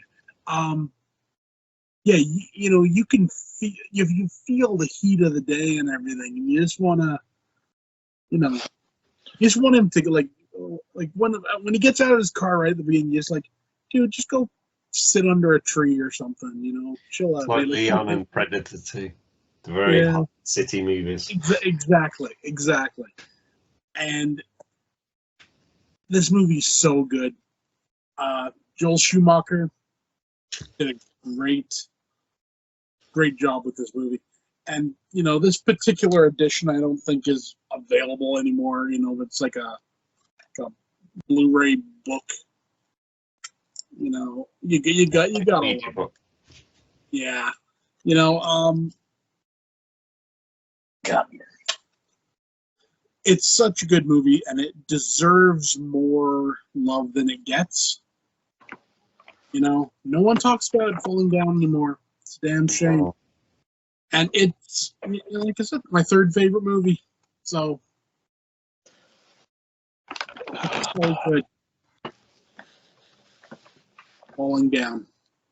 If you have never seen Falling Down, you are doing yourself a disservice. See this movie. It's damn good. If you were told about that movie and you were told Michael Douglas was in it, you'd be like, that sounds terrible. Yeah, exactly. But then you see it and you're like, genius casting. Yeah. And it's the level of menace that he brings while still being someone who's literally just been pushed to the edge, and you feel sorry for him. Well, I think that's what you get from Douglas. Like, you watch like Fatal Attraction and things like this, Hard Rain, that Douglas has this innocence to him that I think with that character, it's like you said, the character doesn't know what he's doing, and he's kind of innocent through all this, and he's pushed to do these extremes, even though they're him that's doing them. You still like him, and you still like you sympathize with him, and you're like, it's not your fault, but you're doing this, but it's not your fault. You sympathize with him to the end, and I think that's something that you get from Michael Douglas. That's why I think it's such great casting to get him in it, because with someone else, you just see this kind of more like maybe they do know what they're doing, and there is this underlying, it's like that innocence isn't there, but he brings that to the role. Exactly. And it's how he did not win some form of award for this movie, I don't know. It's just because what the movie is. Yeah. Sadly. So good though. So good. Schumacher, he doesn't always get. He's made some great movies. He's not one that's talked about enough. Yeah. People might know the name, but like, well, what's he made? They're like, I can't remember, but I know the name. Yeah. Okay, number 3. So I'm going with a movie of two halves, but in one movie. Kubrick's Full Metal Jacket. Oh, hell yeah. Yeah, I mean, it's kind of clever how this was done. I mean, you're watching the first half and you're like, this is terrible. What they're going through. This is hell. This is the worst. And then now film breaks into the second half, and it's all quite fun and cheery to start with, isn't it? It's all like, it's just all, the atmosphere is totally different, and they're like, oh, it's all relaxing. And then when he gets into it, he understands kind of the hell they were put through. in that first half, because it's nothing compared to the hell of what they're put through in the second half of this movie. And I thought that was so well done. I mean, how do you feel about this, like, Rob? Do you think it captures Well, that I life of was the in the soldier? I was in the infantry army, so it wasn't quite as psychotic as the Marine Corps. Yeah, But saying it's that, not easy. but no, it's not easy. And it's a, I mean, it is a rude shock to the system. I think for me, it really wasn't even getting off the cattle cars, as we called them. It wasn't the first meeting with the drill sergeants as they're throwing our bags all over the place, screaming at us, and we're down in our front leading, position. And it was, for me, the sobering moment was a little bit after that when we went up to the bay for the first time. And I was one of the first ones to walk into the bay, and you got, I mean, it's like 40 cots or whatever in this open bay. And I remember thinking to myself at that point, it wasn't when drill sergeant were screaming in my ear or all of that junk. It was that moment I thought to myself, oh Christ, what have I done? What have I done? 4 years. I got to do this for 4 years. And you come to find out it's only basic, and once you get out of there, it's a job, and it's not, near as bad. But that film is one of, I don't watch it often, but when I do put it on, that first, what, 10, 12 minutes, I sometimes will laugh so hard I will start crying, because it must strike a chord with me, because I've been in an environment like that, and I've seen interactions like that, and so it's so genuine, it's so real.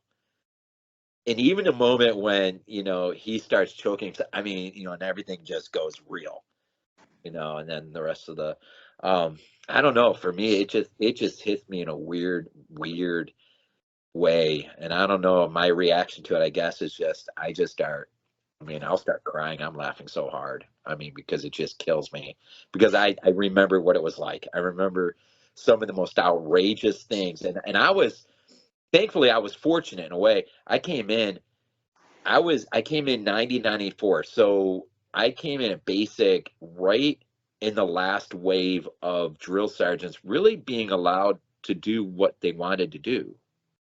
Pretty, to a point. To a point. But as I was getting out, things were starting to change that made me grateful that I was in when I was in, because I almost went to Saudi. I missed it only by a day or two. And but I think I would have been okay because of the basic I had, because I think if I went in today, I don't know, I think I'd be a head case. But back then it was still real. It was still, I remember, interesting quick story. I remember we had in basic training, we had a drill sergeant who, apparently the story went, kid was down in the laundry facilities past curfew time when he shouldn't have been. Drill sergeant caught him, and apparently the kid started mouthing back to him, which was like the worst thing to do. But apparently the drill sergeant was so, probably just tired, got upset. And the story was, he put his hand on the kid's throat and sort of pinned him against the wall. Well, that next day, that drill sergeant was gone, and the kid was gone. And the word floating around was both got moved to separate companies or battalions as a disciplinary measure. Well, one, because they just knew the kid. And no, I actually, you know what? The kid didn't get moved initially. He was with us initially. It was the drill sergeant that got moved, because I remember the company turned down the kid. And because when the story started floating around that the kid was responsible for the drill sergeant getting moved, or disciplining, moved on, the company, or the other company, turned down the kid. And I remember thinking it was a weird thing, because it's like, if you're a complete and total outsider, looking in, you would be like, well, that's crazy. But if you're in and you realize these guys who are training you is the only thing that's going to save you in real combat. Keep you alive. And what this kid did was so screwed up. Now, you could morally argue drill sergeant crossed the line that was there or not there or whatever. But the point is, this kid's actions just took a good teacher away from us and made things a little more difficult for us.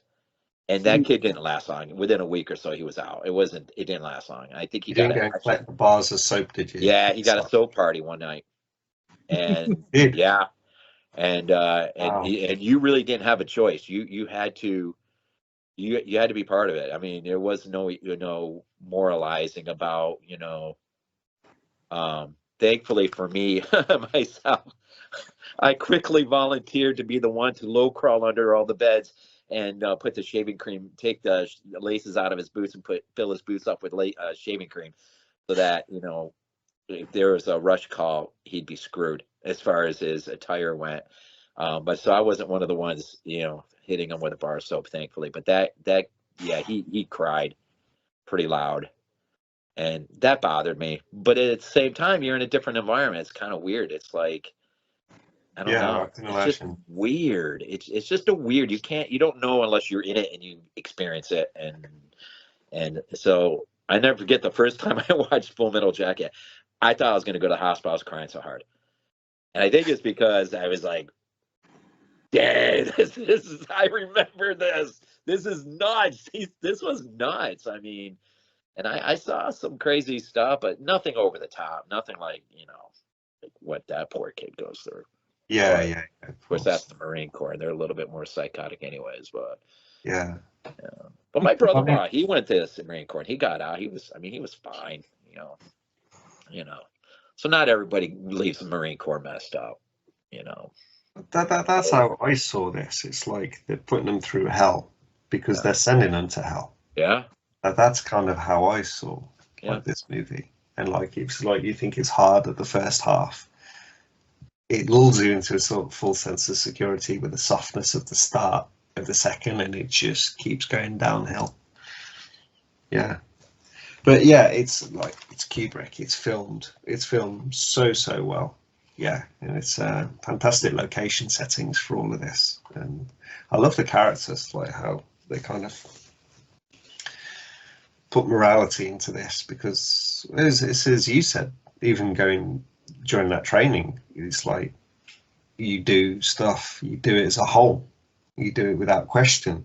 When you're not in that situation, there's things where that's a job and I go home now and I'll question that sort of stuff, but you live this is 24/7, so it's kind of, you just do these things, and it's interesting when they're out of that and they're kind of questioning kind of what they're doing in bits and pieces. Yeah, it's just a phenomenal piece of filmmaking, and it's my favorite Kubrick movie. I know, when you buy the box sets and stuff, you always like, there's always ones I wish that was in there or wasn't in there.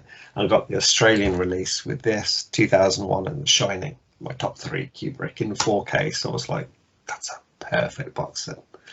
Perfect box set. But I don't think I'll go on too much with this one. Yeah.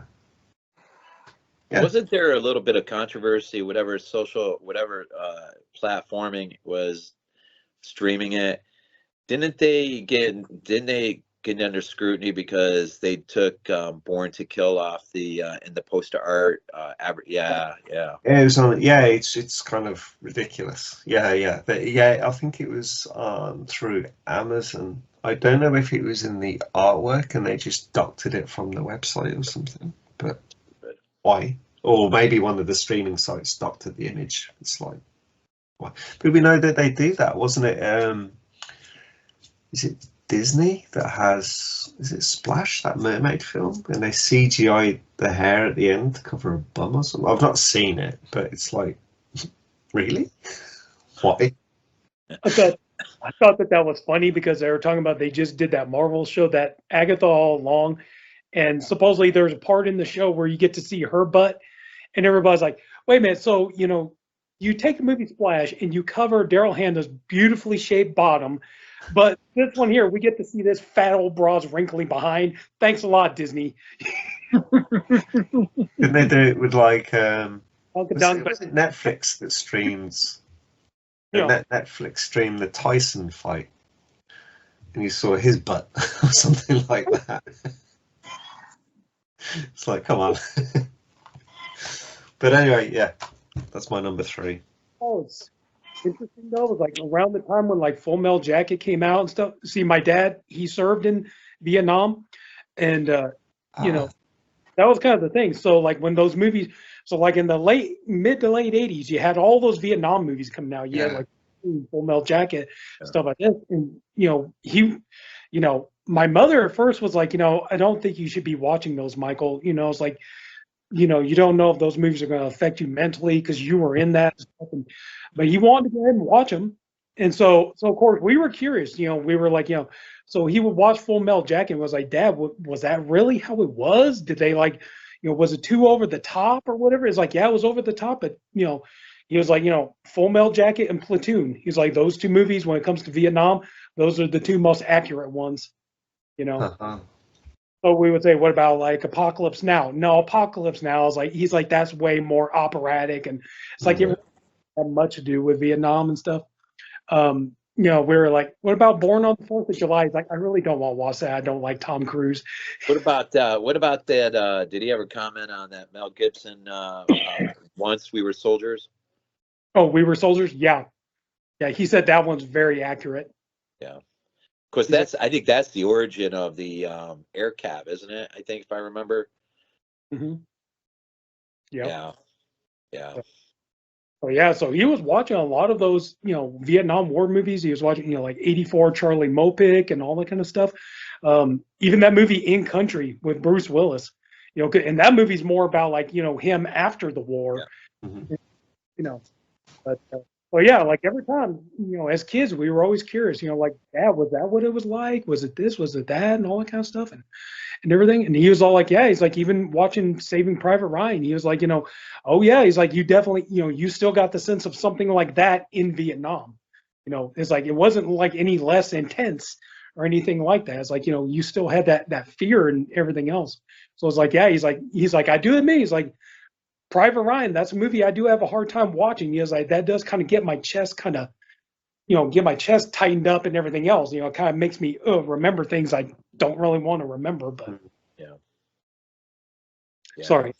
No, it's funny. It's funny when you get to hear, like, I took a World War II course when I was in college, and we had God, I can't remember what you called him. That he wasn't like a real student. He was like like an observer. There's another word they use for it. God, I can't remember what they call it. But anyways, he I remember one time, because he was a veteran of World War II, and I remember asking him one day, because I was just getting all new to all of it, just the history and all that stuff.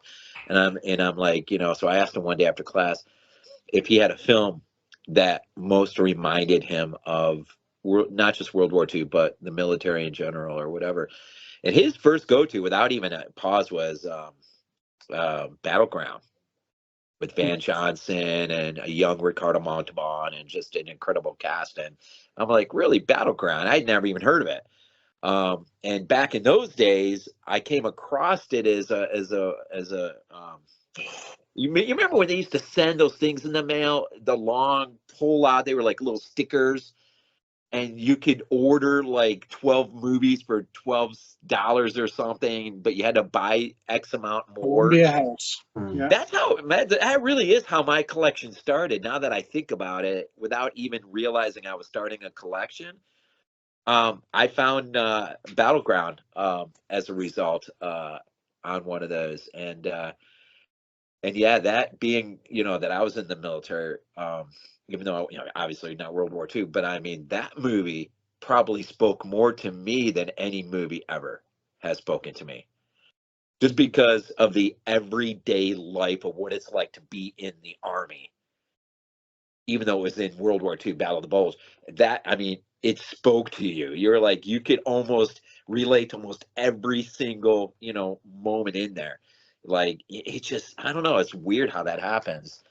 you know, a movie set in World War II, but you're like, yeah, you could relate. You're like, yeah, I mean, yeah, we talked like that. Yeah, I mean, those situations, and yeah, for sure. I'm, you know, I'm thankful I didn't get combat, but I was about a day out, man. I was close, man. I had to really set, my mind had to be set, and it's weird because your mind gets to a weird place where you're like, you've accepted it, you're ready, okay, and then you're told you don't have to. And that's a weird place, man. It's kind of like you're just sort of like, what? It's kind of like if Summers go when they're on the beach and she starts to strip down and the girl stops her and he's like, he's like, you're right. I mean, it's like that moment. It's like you just don't know how to process. Like, what does that mean? What does that mean? I don't have to go because everything up to this moment was about going. Now you're telling me I don't have to, and so what does that mean? I don't know what that looks like. Now looking back, I mean, obviously I'm, you know, thankful, you know, that I missed it, but you know, it is what it is. It would have been what it would have been. So, right. Yeah. My dad was in Okinawa. He's during Vietnam, and he said, boy, he said, the boys go in, they're not the same when they come out. Right. You know? That my mother said, like, when my dad came back from Vietnam at first, said like he was not what he used to be. He was completely different from the man she married. And said like it took over time for him to kind of go back to the person that he was.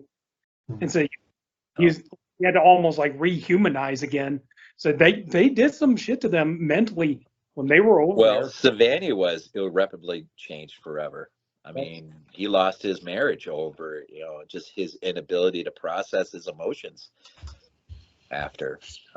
Even though he, you know, was spared combat per se, just being in that environment and seeing the things that he saw, I mean, had, you know, did real damage.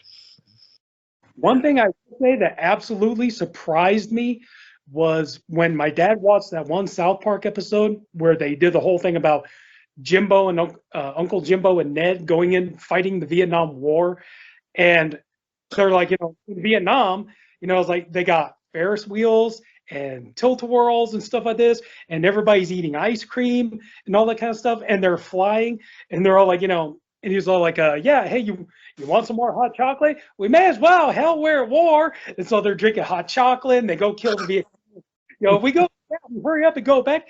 To see my dad laughing so hard at that, you know, like we figure it's like, you know, Dad, you know, like, how do you feel? You know, it's like, he's like, it's a fucking joke. I know it's a joke and everything else, but, you know, but he was laughing so hard. It's like, yeah, I bet you wish that's how Vietnam really was. I was like, you better believe it. But it was just so fun to see him, like, you know, because, you know, like a lot of people, like they're, you know, a lot of veterans and stuff, you know, like they can never handle a joke about something like that. To them, there's not one funny thing about it, you know. So I just thought that was actually kind of cool to see that my dad was actually able to, you know, come back enough from it that he was actually able to finally having a sense of humor about it. So, well, that was a weird tangent. I don't know if any of us could foresee coming tonight. That was interesting. All right. So my number, we're on number 3, right? Yeah. Yeah. So, and I'm up, right? Yeah. Yep. All right. So, there's a bit of a sense of combat to a degree in this film, in a way, sort of in a weird way. Boy, I can't wait to my experience with this. But Sir Ridley Scott's 1979 Alien. Yeah. My experience with this initially was, I don't know what movie it was. We went to the theater to see. Now that, you know, the TV spots were already out, and so I was aware of it.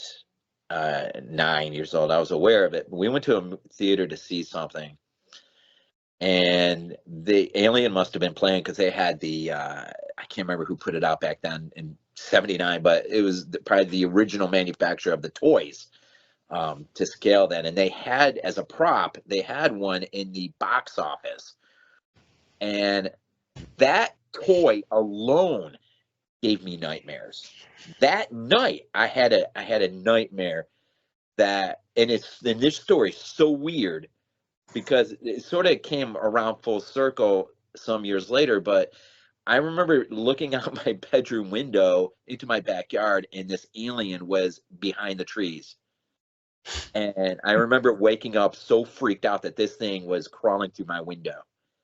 I hadn't even seen the stupid movie yet, and I was already having nightmares. Now, what's hilarious about that is in Requiem, I think it was, the little girl's looking out with her PBS sevens, and she sees she sees the alien in the backyard, and I thought to myself, "Holy freaking crap! That was my freaking nightmare." It's the only moment in the entire movie that I salvaged, and I thought to myself, "I wonder if that director had a similar experience." And that he just had to incorporate that into the film. But so unfortunately, I did not see it on the big screen until of late. A few years ago, a buddy of mine, we caught TCM's run of it and an anniversary run of it or whatever. And so I finally got to see it on the big screen, which was just absolutely amazing. But I think the first time I saw Alien, it wasn't long after. I mean, by the time it made its way to HBO, I'm sure I probably caught it late at night, probably snuck out into the living room like I did often. I would look in the HBO book and I would see when movies were going to be played. And I think, it's one of those deals where I went out there at 2 a.m. or something, whenever it was coming on, and kept the TV, that lovely 25-inch console TV, to the minimum low volume to try to just be secret, and I it turned the was brightness probably, down. yeah, System probably like crashing. this close to the screen, and hoping no one walked out, and caught me watching. Um, that movie freaking terrified me. I mean, that movie was a freaking trip the first time I saw it. I was glued. And somehow I think I got through the whole thing without anyone coming out and catching me. And it just, wow, now today looking back, today looking at it, it's a landmark film that I think. Fortunately, I saw Aliens in the theater when it first came out. And that might have been one of the only films I have ever been in that got a standing ovation, which was amazing. I mean, I knew it was another moment where you just knew you were some part of something special, the people's reaction to it and was so genuine. It was so quick and fast. But I think I love the cast, man. I love the entire cast of this. I love just the aesthetics. I love the the when they first get to the planet and they leave their ship to head towards the derelict craft, and just the atmosphere of it, and of course to see the documentaries of what they went through as actors back then, um, in terms of just the environment they were put in just for the sake of getting good aesthetics on film is kind of amazing. But one of my favorite characters in this entire movie is Yofada Kato. He is, I don't know, there is just something so genuine about him as a character, and I freaking love him as a character in this movie. He may be my standalone favorite character. Now, Veronica Cartwright's fun because she's in The Birds. We mentioned her, or mentioned The Birds earlier. She, of course, is a little girl, from The Birds, which is so cool when you can watch an actress as a little girl doing her thing, or even a guy doing their thing as a little kid, and then you see him later on in a movie. I think she screams the same way in Alien that she did as a little girl in The Birds. It's kind of funny. But just the pacing of it, the being just contained as it is, and just I don't know, the way this alien just stalks them and their reaction as a crew, and even their moments of sort of turning on one another a little bit, and just because they're so freaked out that they know there's probably no way out of this. And for me, I don't know, it's like you get all the way up to the end, and then for me, it's like the end is like, oh, okay, you know, I love the journey up to the end more than I love the end of the movie. I don't know why. I love the whole journey of just the going into the derelict craft, seeing the space jockey for the very first time. I mean, I don't know if anything really compares to that today. It's just the look of it. It was so Geiger. H.R. Geiger, he brought such a weird, like, I don't know if Alien is Alien without Geiger's work, because he helps create that weird environment of that was just new aesthetically for people to see on the big screen. It was just so bizarre, so creepy, so nightmarish, so surreal, so it's like Dune, you know, it's world building. You literally are taken to another place in Alien, and it's a terrifying place, and it's full of mystery. And it's unfortunate that, in a way, it's unfortunate we got a whole franchise that tries to dissect it and figure it all out.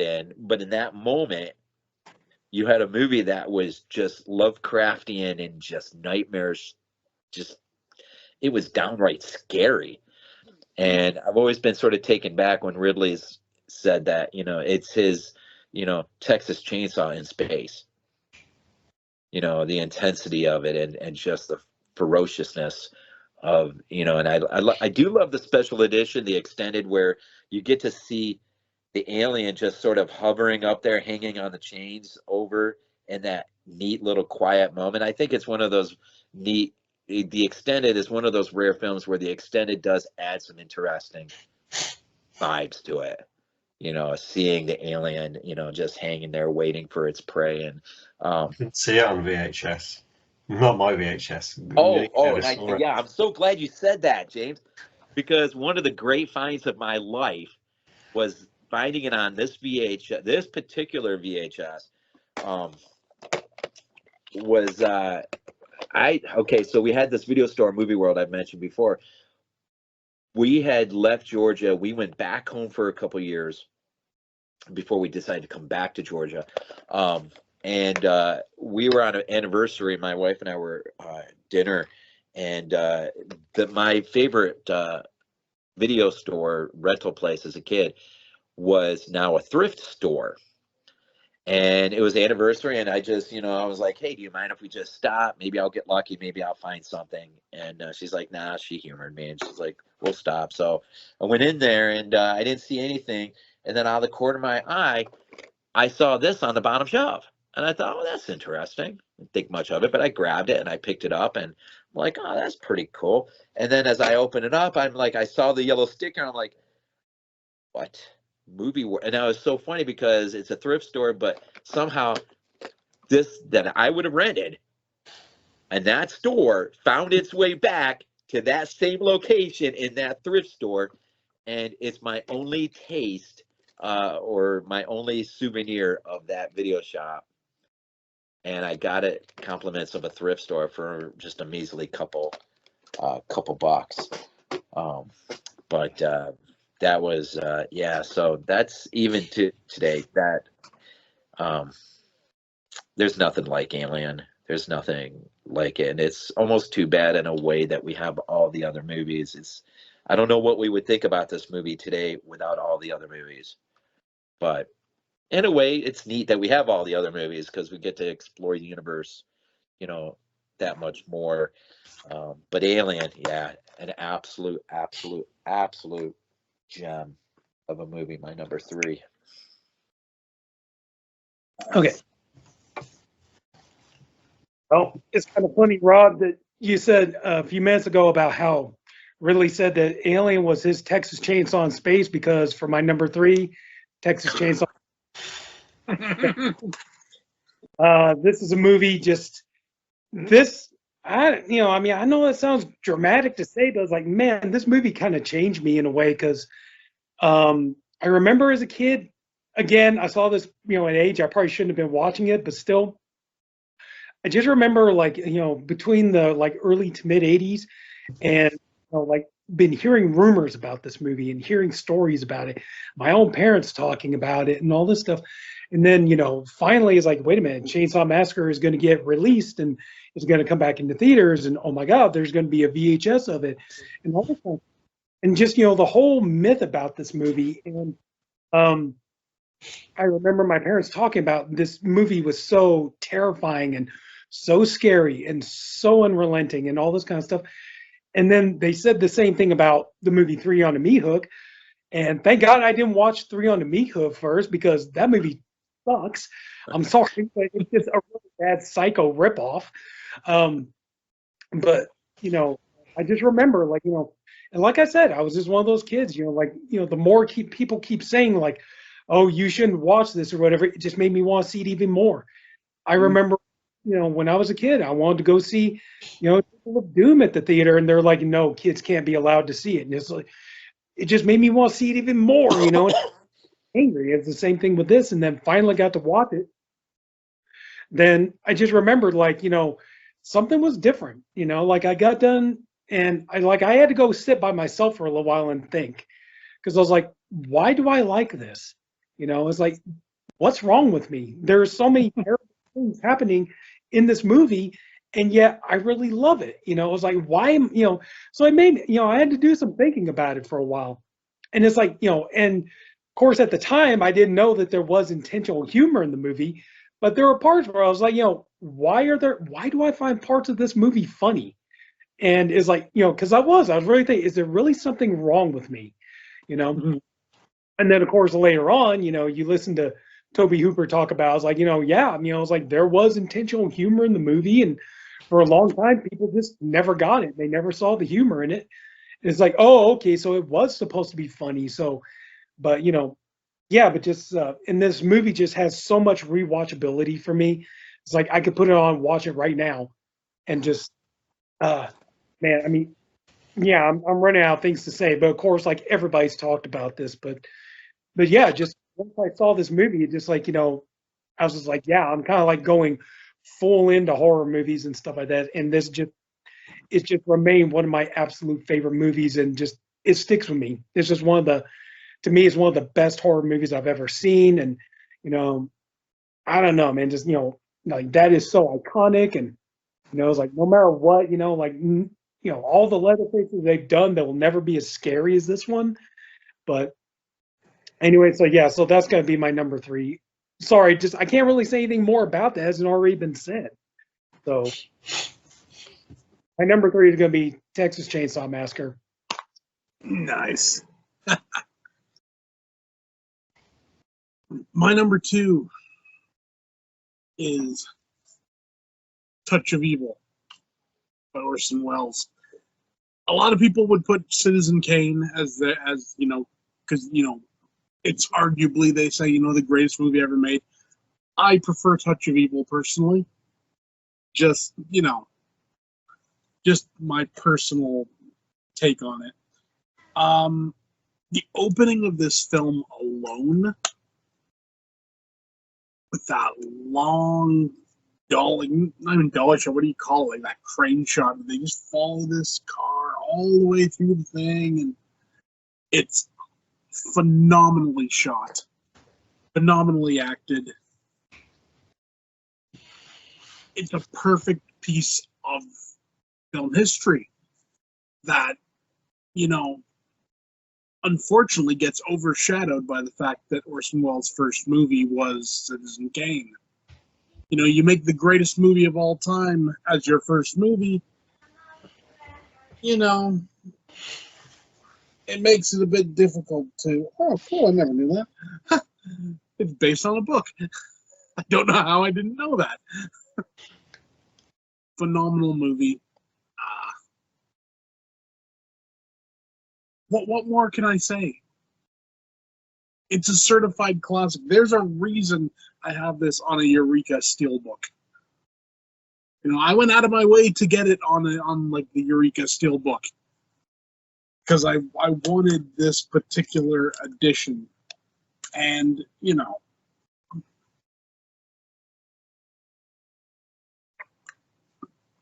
it's a movie that never gets old and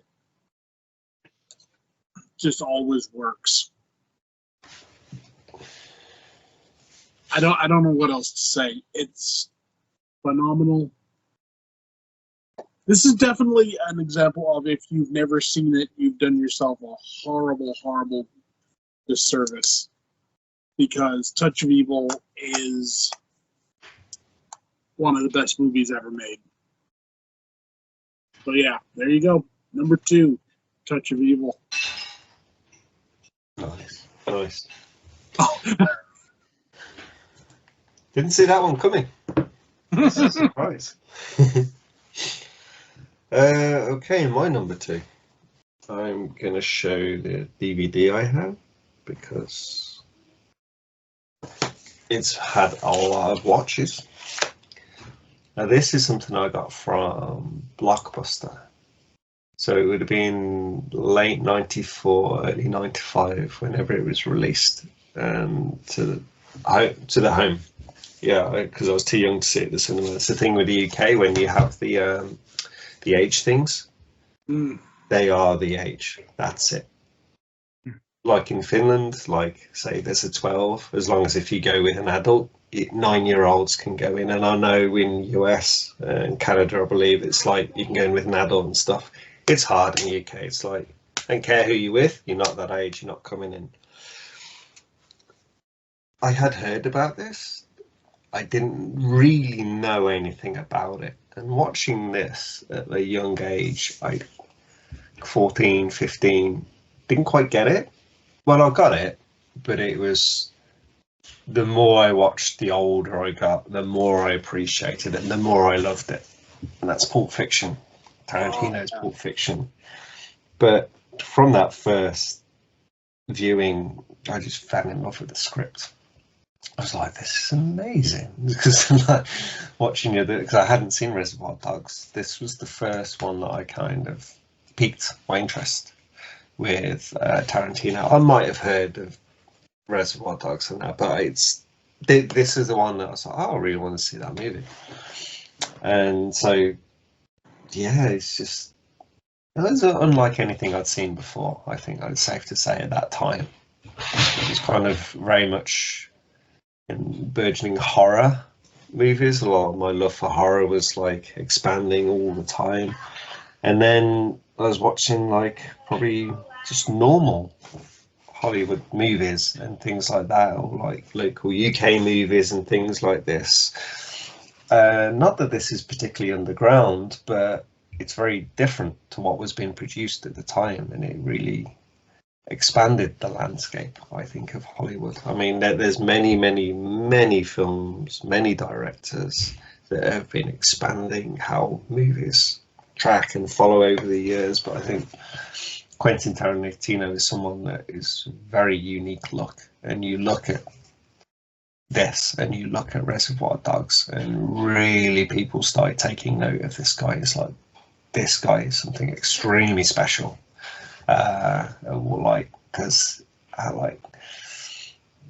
like I said, it was the script. Even from that young age, 14 maybe. No, it must have been 14 because I was born in June. So I think even if it was a little bit, it would have been the start of 95. So I was still 14 at the time. Just the start of it. Just that iconic start. And I was like, what's going on? It's like the hold up. And then when the timelines jump around, it's like, whoa. When like the soundtrack, I was like, what's this music is brilliant. Because music, it wasn't a particularly large thing for my parents. So music is something that I really, it's the same with movies. Movies and music were not big with my parents, and those are things I basically had to forge on my own. So it was through painfully slow at times, and not like you look at the world today, everything is at your fingertips, whether it's like a phone, a smartwatch, internet, everything you need to know you can find in an instant. I didn't get the internet until 98, so it's just a few magazines that's like kicking around, word of mouth, basically just what's being shown on TV, and like seeing there was I think it's called Film Night. I can't remember, and I can't remember the person that introduced that, but basically Barry Norman Barry Norman was his name, and so he'd kind of basically review movies. And I remember this one being picked up. I was like, oh, that sounds really interesting. I remember seeing it in Blockbuster the one day, and it's like I said, it just really, really changed movies for me. It was one of those big moments. It's like I had no idea this could be like this from such a young, naive age. So yeah, it's a huge thank you to Quentin Tarantino for that, for really opening my eyes to like I said, like just how the timelines run. I know that wasn't unique to him, but that was one of the first times I've seen something I was like, what? But what?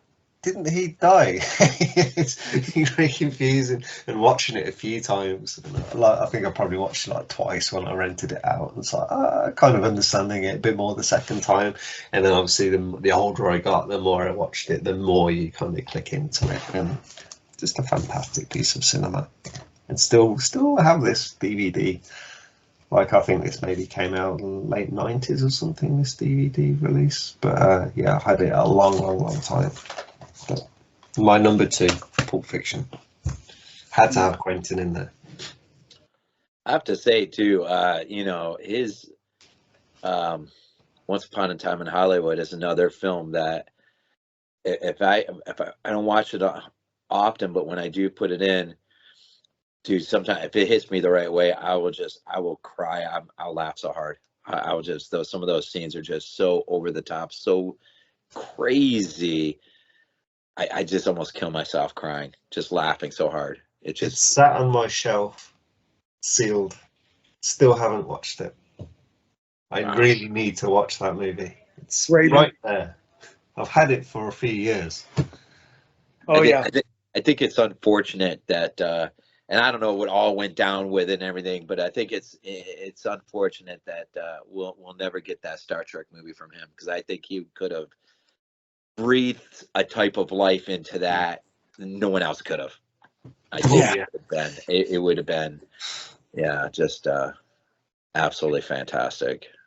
But yeah, it was funny because when I dated Grace, she asked me, like, do you have the movie Pulp Fiction? I said, oh yeah, I got it, and I have it on Blu-ray and stuff. And she was all like, can we watch it? And I said, I've heard about it, but I've never seen it. So we sat down one night and we watched it together, and I think she could not believe what she saw. She was so blown away. She was all like, I hate to have to ask, can I borrow this? My family's never seen. They are going to be just gobsmacked by this. So I let her borrow it. She took it, and her whole family was. And I think they just could not believe what they were seeing, and all that stuff. And that's the thing about Tarantino is like God, like his movies, like to me, it seems like after you get done watching one of his movies, you're just so like mesmerized and blown away. It's like, did I really just watch what I watched? I feel like I need to see it again, and it feels that way every time, for me at least anyway. It's like me and my brother went to go see Once Upon a Time in Hollywood in the theater. It's like we were walking out and I was just like, I want to see it again. I was like, I can't wait to get that on video. I want to see it again, and it's like just Pulp Fiction has so much rewatchability. And to me, even like Hateful Eight has like definitely has so much rewatchability to it and stuff like that. So I do like the thing that I heard on the news the other day that said that Tarantino and Ridley Scott were on a film panel together, and they said like Tarantino was kind of griping about the current state of movies and everything. He's like, yeah, the way movies are made, blah blah blah, and everything is supposedly Ridley Scott finally turned around and looked. He's like, if you don't like the way movies are made nowadays, why don't you get off your lazy ass and make another one? He's like, didn't you probably another movie? Only Ridley could get away with that. Yeah. It's like, you've been promising everybody another movie. It's like, your last one was over 5 years ago. It's like, we're waiting. Like you're complaining about, you're complaining about Tim Burton making Beetlejuice 2 and everything else. It's like, at least Tim Burton is working. What are you doing?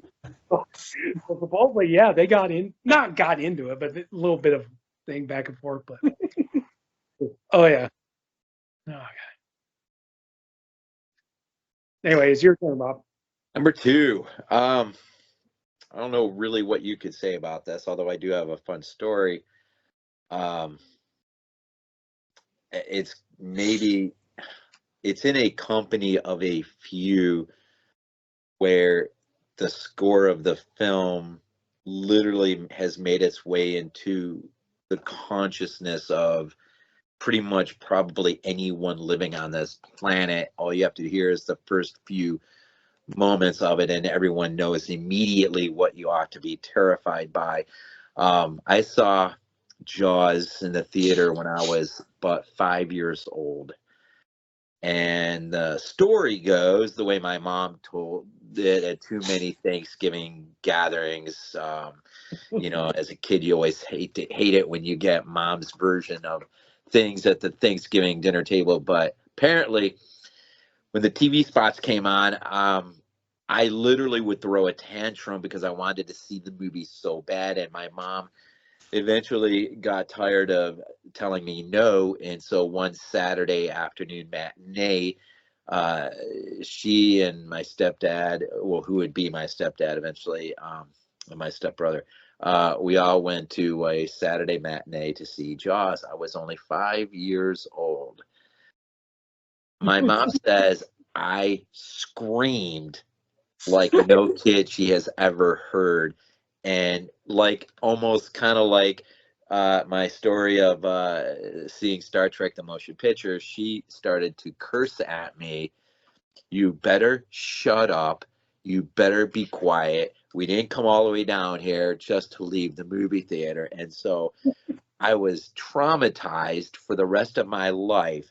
And even to this very day, I literally at the ocean cannot just go dive into a wave without feeling my heart beat just a little bit, not knowing what might be lying on the other side of my eyes opening up. And I do, it's still, even 54 years old, it's still with me.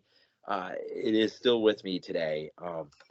I think it's some of the most memorable lines.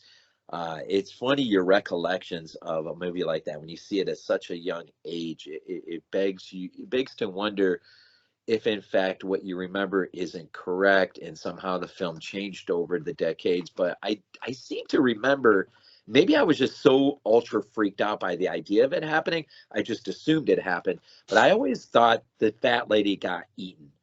That was always my memory as a kid, as a young kid. I always thought the fat lady that went in there just got torn up, eaten.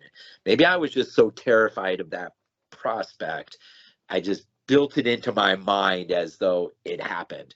I don't know as a kid at 5 years old what was the most terrifying moment. I know today looking at it is one of my favorite films of all time. I think the dock scene is one of the great moments in film history. When they're when they throw the big hunk of roast beef, whatever it is, out, and I love it when he's just like, "Hey, he's taking it out, and man, before you know it, that whole dock comes off. It goes out, and the guy falls in. He gets dragged with the current, and he starts swimming back, and it's got to be one of the most terrifying moments of actually seeing a dock turn around, and you hear the creaking of it, and it just starts to come. And take my word for it. Take my word for it. Just swim, honey. Swim, honey. Swim. And you're so scared this shark is going to catch it. And somehow this guy is able to get to the dock. And I love it when he finally gets up and he's all out of breath. And he's like, can we go home now? I mean, there's just so many.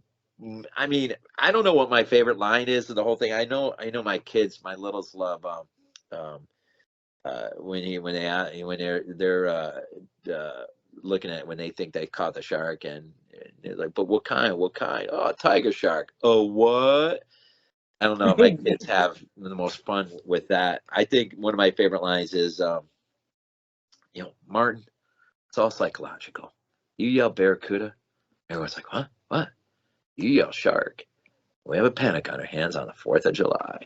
It's just got some of the most memorable lines, and it is the more you learn about the film and the making of the film, and it is quite amazing that this has remained untouched in terms of anyone remaking it, with the exception of the few sequels that follow it. Although we have a zillion shark-related movies, This has never been done. It's never been redone, and it's kind of amazing. But you know, you do get to the point of your life where you do start to wonder, in the right hands, what would it look like today? You know, would it be a terrible, you know, Psycho remake, frame by frame, and or would it be, you know, Cronenberg's Fly? You know, would it, you know, could somebody actually take this material? Could they get the right casting? Could they, you know, could they hit it perfect and deliver something that could, in its own way, make people afraid to go back into the water? It may, you know, it does, it makes you wonder. And it makes you wonder if Spielberg has never thought about, you know, before his life is done, go back to the beginning and do it himself in a way he wish he could have done it then. And it makes you wonder, what would he do? What would he do different? Would he still go take the camera out on the water, even though he swore that was the worst part about making the movie? Would he do it? Or, you know, how would he, you know, how would he go about it? But You'd assume that Bruce would be CGI, but then that's the thing. What Jaws came about was through issues and mistakes and having to work their way around things, and that's where greatness was born. yeah. I think he wouldn't get that again. It would be exactly what he wanted, but that was kind of the magic of the first one. Yeah, and you know, I think it's probably got the most. It may have the most iconic film poster of any film in history. It's like the score. You see the poster and you immediately, you know, there's something to be afraid of. And that opening scene with Chrissy, when she goes, that scene never gets old. I mean, from the first few seconds of just seeing them, you know, ideally just sitting on the beach and doing their thing, and her, you know, running into the water, and him so drunk he can't manage to get himself into the water, thankfully, after her, to the walk on the beach and discovering her body, you know, with Martin, you know, just the interactions between him and his wife and his kids, and of course the whole, you know, entrance of Quint and his whole story, the epic speech he gives, which, not to put it anywhere near his level or that level and what happened and how he, you know, did that. But I don't know if I've been as intrigued by a speech of that type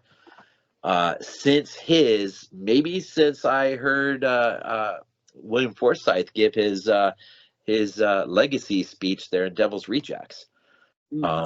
It's that speech is so, it just begs for something. It begs for a movie. It begs for a look into that world of what his heritage was, you know, even though he was but a shadow of that heritage. What was that heritage? What did it look like, you know? You know, the great Indianapolis speech, Hooper, you know, Richard Dreyfuss. And it's funny too, the book, you know, I've read the book, and, you know, and of course, I've read the book so many times, and there are scenes in the book I'm so thankful didn't make it into the movie. Her affair, you know, with Hooper, I'm so glad that didn't get in, even though she said on one interview that that was a regret that of hers, and I just don't know how something like that would have, even though it was the 70s, and even though it would have been common, I just don't think it would have fit the movie. I don't think it would have fit what Spielberg was after. And you had to be all in with Ellen and with Martin and with that family unit and all that he was being, you know, tested by, you know, and then, you know, it's funny going on, and I'll be done. You know, I love how in Krampus, I love how Krampus gave a great nod to that. You know, when Martin and Hooper out on the boat and looking for the shark, and then Hooper's set his equipment senses there's something larger out there, and then you kind of get this sort of faraway shot where the boat is just sort of gliding through the fog with the light. You kind of get a similar scene in Krampus when they're out there in the Hummer, in the snow and the light, and it's like even the music. It's like that moment is like, holy crap! They totally lifted Jaws in this moment. That is, and it was done so perfect. I mean, and you rarely ever hear anyone say that out loud about that moment in Krampus. But if you're a Jaws fanatic, how can you not? The gutting of the shark. You know, as a kid, I don't know if you guys remember, they had a shark game where it was like the big shark, and then you had to fish inside of it for things and pull it out before its jaws closed. Mm-hmm. I had that game as a kid. I mean, I think I had anything and everything. It's funny how a movie literally terrifies you to the point where it's made its way into your nightmares. Mm-hmm.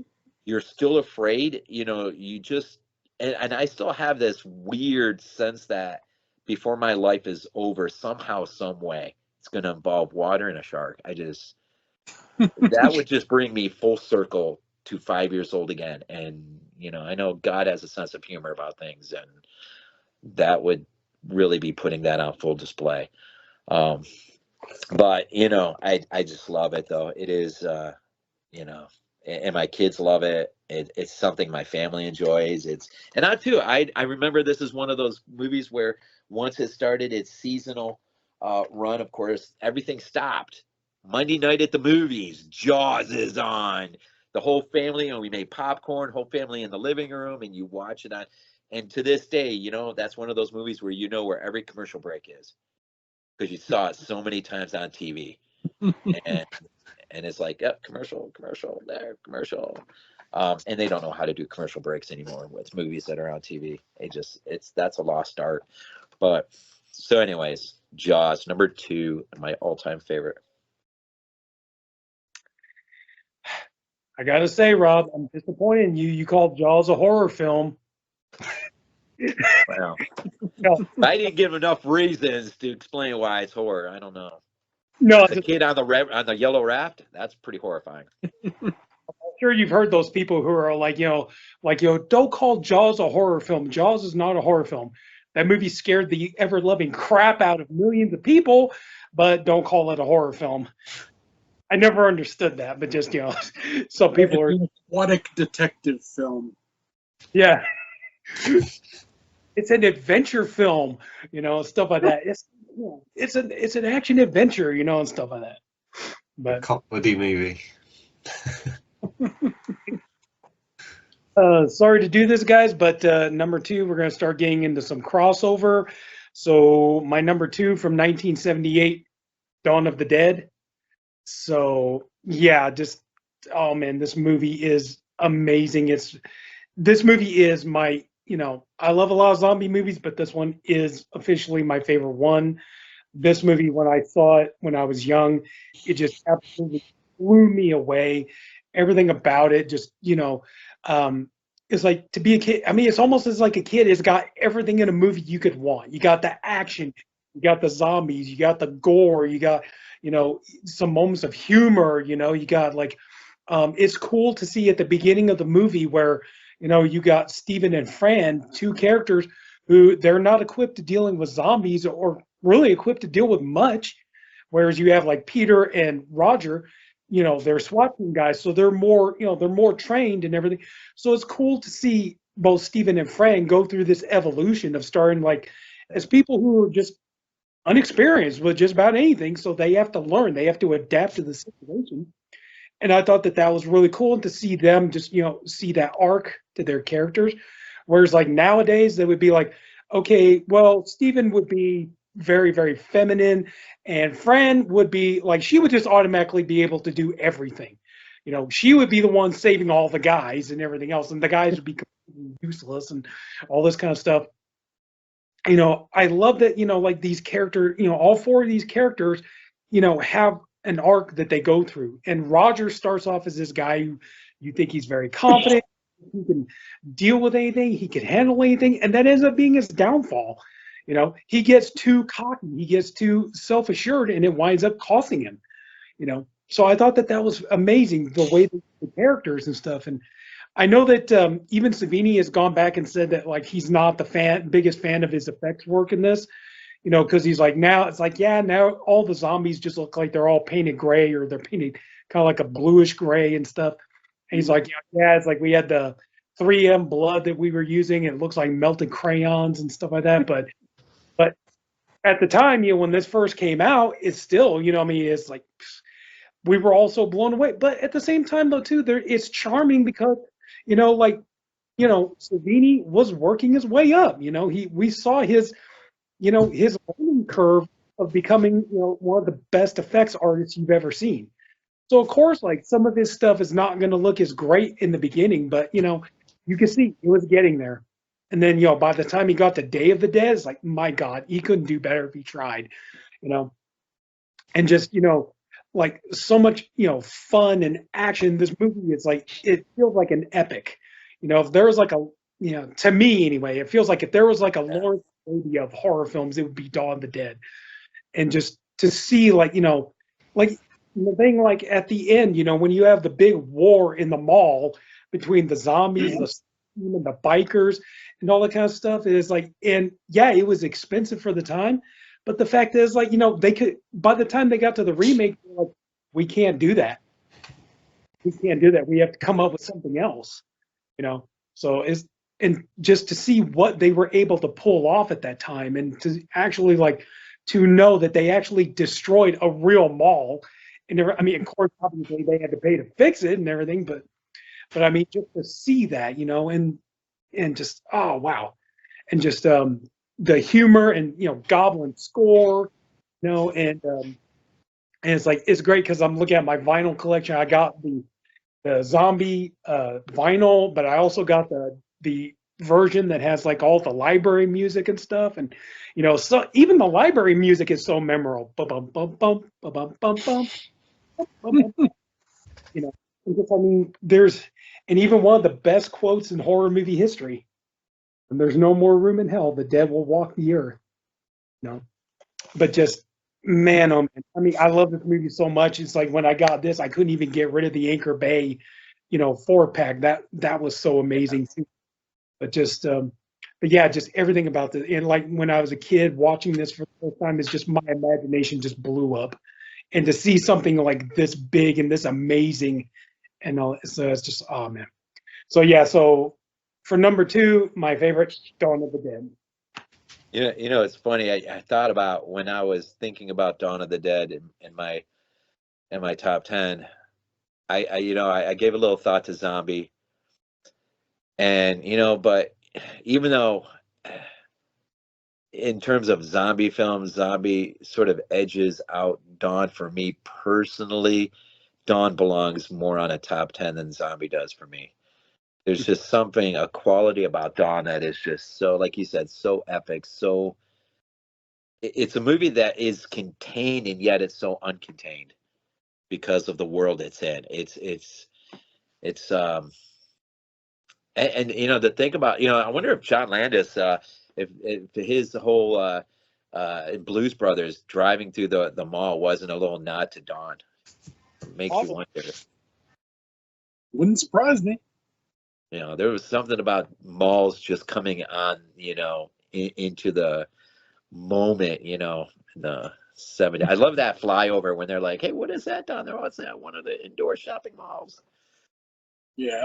And to think that for us, that'll be a staple of us going to and hanging out. I mean, that's like our place to hang out in throughout the 80s. It's funny. It's hilarious. The thing I thought was funny is when I saw an interview with John Landis where he was talking about how much he really loved and appreciated George Romero, and you know, he's like, Night of the Living Dead, I think, is brilliant, and an absolute masterpiece and all that. And they asked him, they say, have you seen the remake? He's like, yeah, I saw the remake. He's like, what did you think of it? I thought the first 10 minutes were amazing, but once the movie gets into the mall, the whole thing goes to shit. It's like, you know, it's like, don't fucking redo George. Don't even try. Even like on the documentary they did about 80s horror movies, when they were talking about Return of the Living Dead, you know, and he was, at first he was like, yeah, he's like, I admit I was so pissy about it because it's like, it's a zombie movie, George isn't doing it. He's like, but then when I finally watched, it's like, this movie is fantastic. But he's like, yeah, you could tell he's like a very devoted Romero zombie fan. So yeah. You know, the most intriguing aspect of the remake to me, though, is always the island at the end, which you only get. It's like, no, that's what I want my Dawn remake to be. I want that. I want the island. I want that. I want, that exploration, not just the last few seconds and where everything just goes to. I mean, there's things to like about the remake. Tyler Bates' scores, I think, really fun in that. There's things to like, but yeah, it's hard to, rise to George's level there. Yeah. What's one of the movies where it's always dipped, the remake. I actually quite liked it when I first saw it, but every time I watch it, I don't watch it often, but it comes down a little bit every time. I just notice more and more things that it's like, it just doesn't click for me. Yeah. It's not bad. It's not a bad movie. It's just I used to be a lot higher on it. Yeah.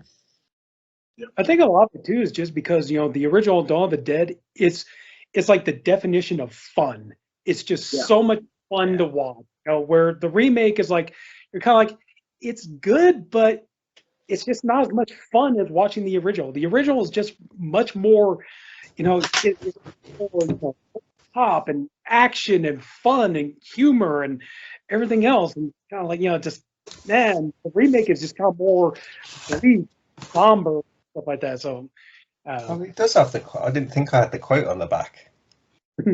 It is on there. But do you have all the soundtracks on your release? Oh, I don't have. See, all I got is a smaller version with just the 4 discs. But okay. So you have the movies. So you have theatrical, extended canned cut, Argento cut, and special features. Yeah. So then this also has the original soundtrack by Goblin, the Library Compilation Part 1 and Library Compilation Part 2. Mm-hmm. It has that one as... So, I don't have, but as I got well as this. This is excellent. Dissecting the Dead. This is a fantastic... I still haven't finished it, but it's a fantastic read. And this, I think, is this a script? No, it's not. Oh, this is the novelization of the movie. Hey, wasn't that supposed in there? Romero's novelization of it. Yeah, this I haven't even read a single word of. This one. But yeah, this is excellent. Yeah. Dissecting the Dead. I can't remember who. Well, there's a lot of people that worked on this, but yeah, some great stuff in there. But yeah, that's what the extra thing is. The extra discs. Then it's because I wasn't sure if you had the soundtracks. So it's just the sound. So you have all of the movies identical to this set. I think everything. It's literally just extra stuff. So not extra cuts or anything of the movies, just extra things to go with it. No, thank you. I do a limited release. You do a version like that, and then you do a version with just the movies for everyone else. I like what Second Sight did. It's like we're still going to do a deluxe box. It's like we're not just doing just one. We're doing one because this was expensive. I think this was like £60 when it came out, or something like that. £70. It was basically one movie. But I mean, it's another painful one to leave off my list. That was extremely painful. And like, I think I can't remember. I think it's at least 2 times it's going to pop up now. A movie which was super painful for me to leave off, which I know is. I think definitely once, maybe twice, it's going to come up. But yeah, this was the painful thing about. I don't think I ever do lists. I never really. Oh, I do lists. I do them on oh god, what's it called? Letterboxd, stuff like that. But it's always horror based. Yeah. To do something that's really trying to be fair to all genres. Oh, it's not fair to me to do that. It hasn't been at all. Yeah, I was disappointed that I wasn't able to get that version of the Second Sight set. I had to kind of go for the more stripped down version of it, but It's like, an excellent release still. it still is, yeah. And Because it's you'd like, assume it'd be like a one disc version with just a normal case, but you do get a deluxe release still. yeah. It's like, would have been nice to have it with the book and the CD soundtracks, but I was like, well, I was able to get the vinyl, so at least there's that. So I Yeah. still have it, so I'm happy. And the vinyl will be better. Probably, yeah. Mm. That's the thing. I got the vinyl for Dawn of the Dead. I got the 2 vinyls for Dawn of the Dead.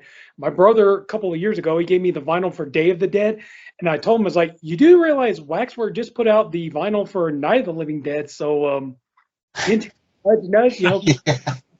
Christmas is right around the corner, so so hopefully you got the hint. Oh man. Okay, Glenn, it's your turn. Okay, You're my more- number one. This is my favorite movie of all time. I don't talk about it a lot because I'm usually focused more on horror, but Akira Kurosawa's Rashomon. Ooh. I adore this movie. Everything about it. The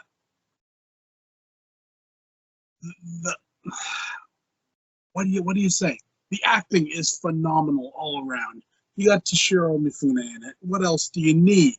The soundtrack is awesome. The cinematography is beautiful. Its use of the what's that word? Like,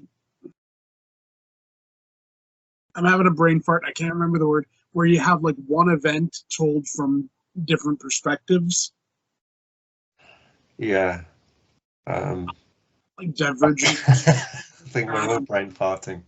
Yeah, but you know what I mean. Like the same story told from 3 different points of view, and each one Multiple is perspectives.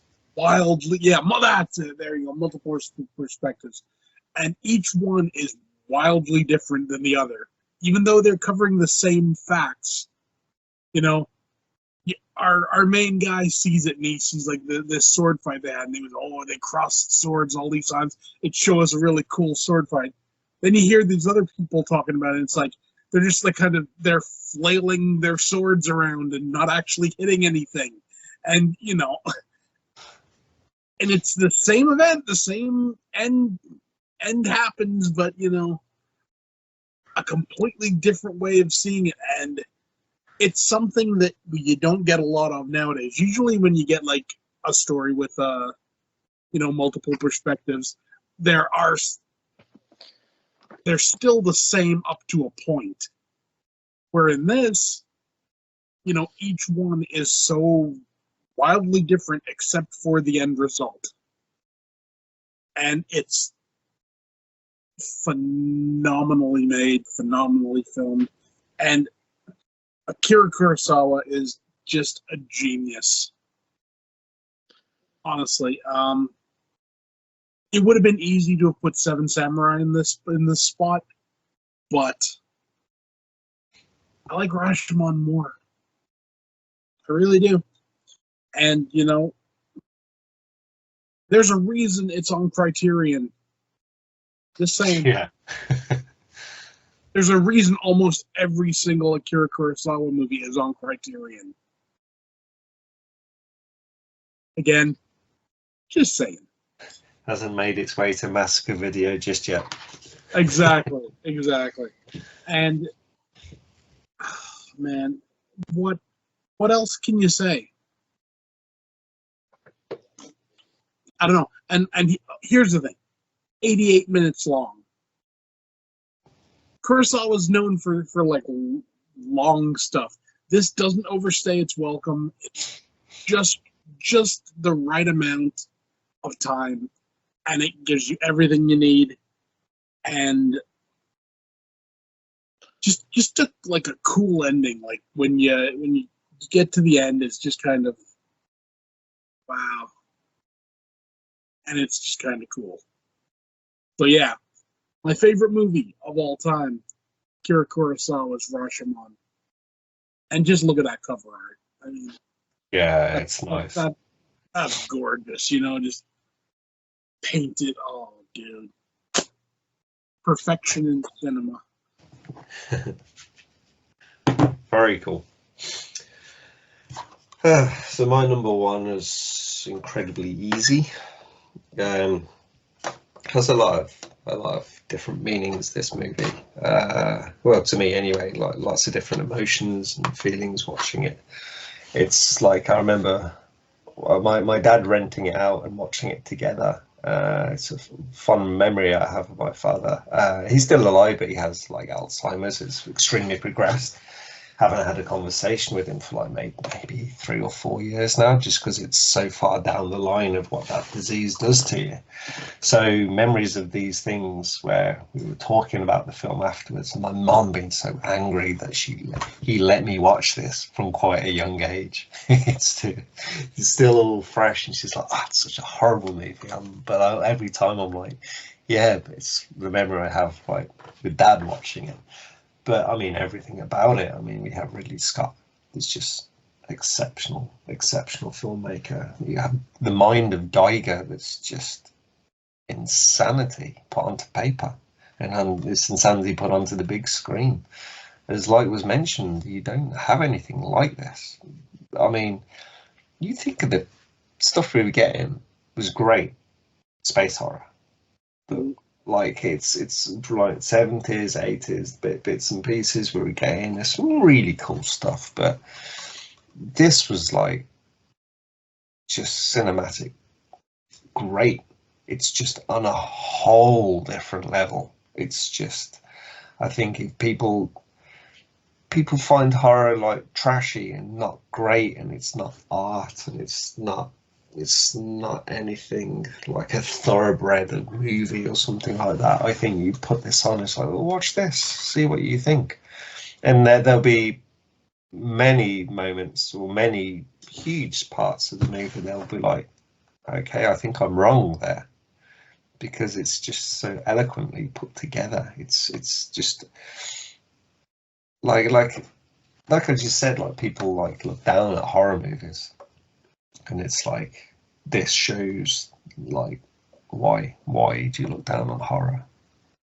It's just as powerful as any drama. It's just as powerful as emotional as any kind of genre movie. Like the things you go through watching this movie, it's from the lesser vocation of horror. It's like complete crap. Horror is, well, obviously I'm going to say that it's my number one genre by an absolute mile. It's just so easy to slip into watching a horror movie. It's just the go-to every time. It's the comfort food. It's the finding something new. It's just everything about cinema, everything about movie.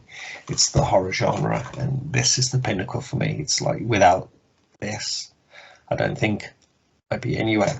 Wouldn't have this. Wouldn't be talking with you guys. Wouldn't be doing a lot of this stuff. It's thanks to this movie, and that's why this will always be my number one. Absolutely fantastic. I don't think there's nothing that will ever top it. There's some brilliant new movies that come out over the time. I have to agree.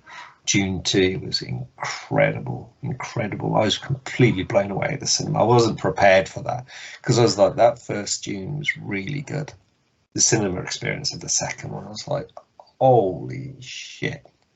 The sound design is incredible. It's like, so new movies do it, but I think with the heartfelt connection with this one through multiple reasons, that this is my number one, and it always will be. Yeah, Ridley Scott's Alien. Nice. Go, Rob. It's not just horror too. I mean, like you could sit there, you could get just It's not. Alien as you could like watching Star Wars or Star Trek or Dune or any of the, it's like Alien is just, it's a masterpiece. I mean, there's no other way to say it. It's a masterpiece, you know. And Yeah, this guy, yeah. you know, and it's like Ridley Scott, you know, like, you know, you watch interviews and stuff, you know, I mean, you could tell like he really wanted to make the very best movie he could, you know. And he was like, you know, he was like, yeah, Star Wars came out, and he's like, I saw that, and it's like, man, oh man, if I do a science fiction movie, I better get on my game because look at what's being done here. And he did, he delivered, you know.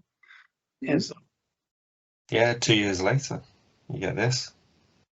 yep.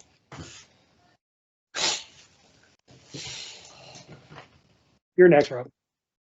Number one. Well, to sort of steal and butcher a famous quote from a movie already mentioned, y'all know me.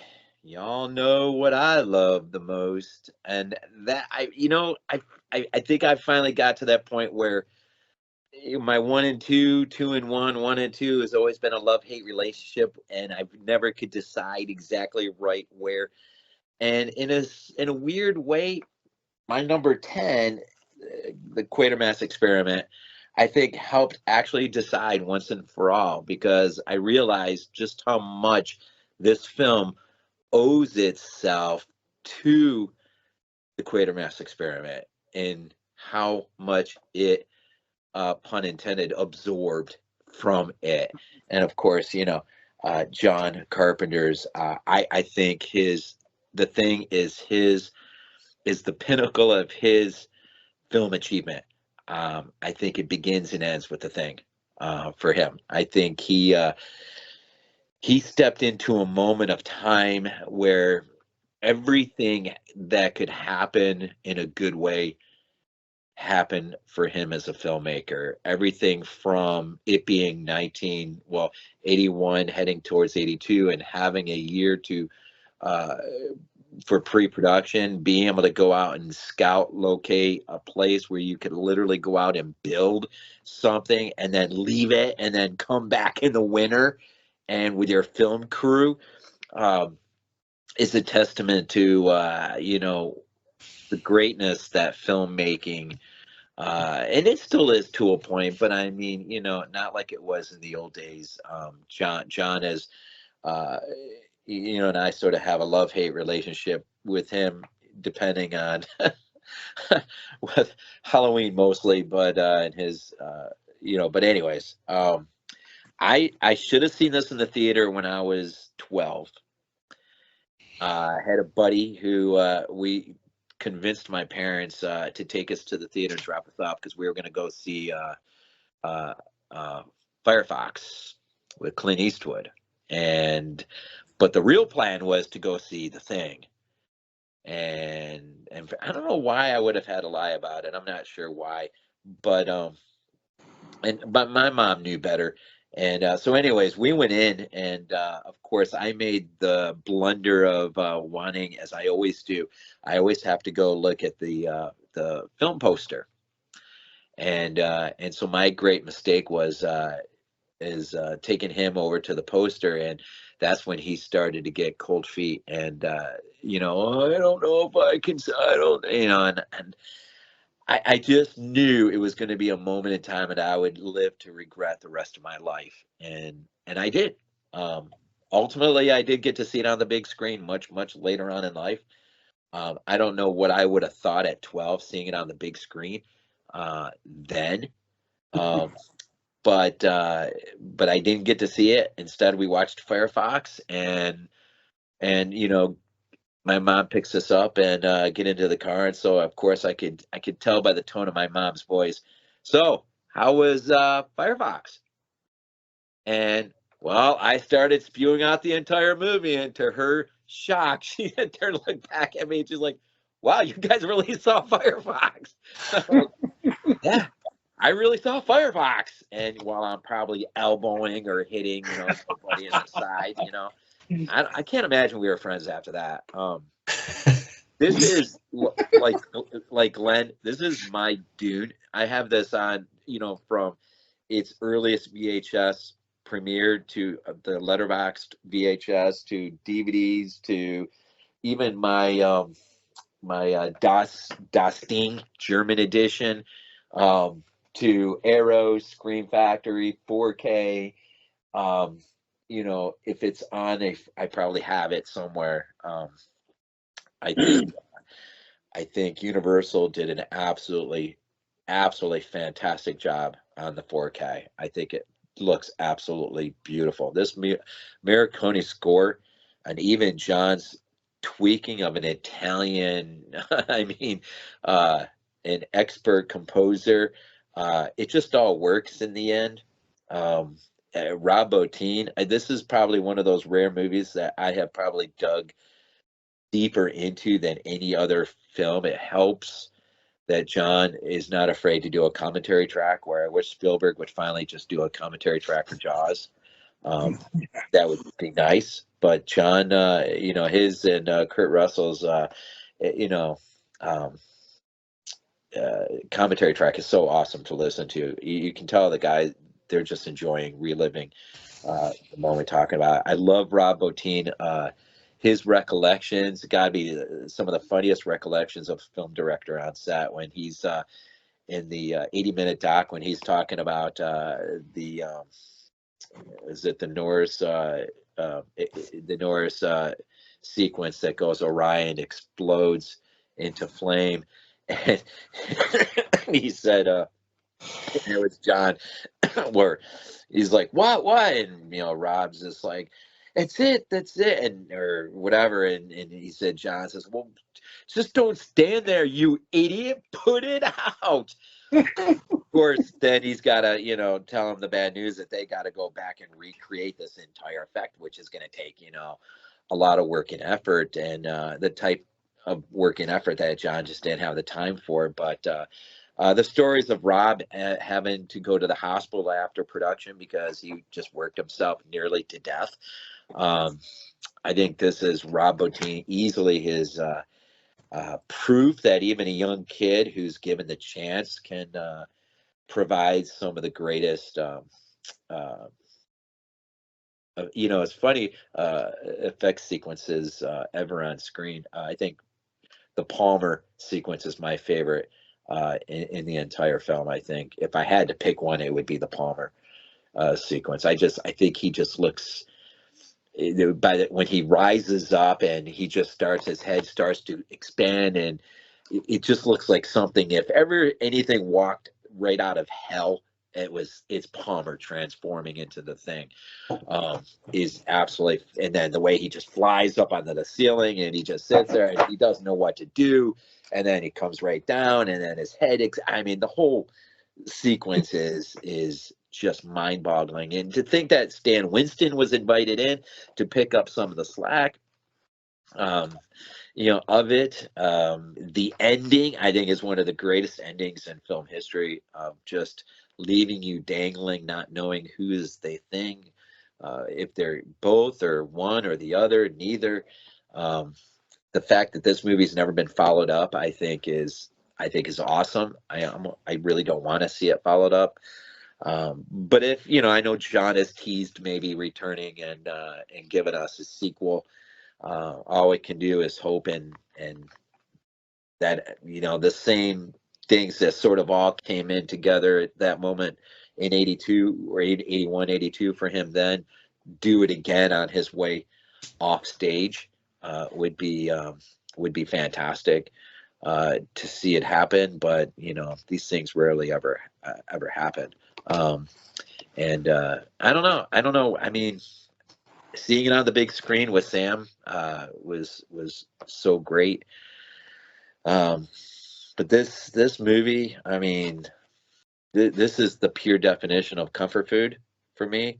It's you know, and we got so many versions of it, or you know, I think the thing for Scream Factory for me is the interview what's his name does with John Carpenter is so freaking awesome. The heck's his name? Who directed a lot of Stephen King movies? Kind of who? Darabont. Darabont. Darabont? No, not Darabont. No, no, the made for TV movies.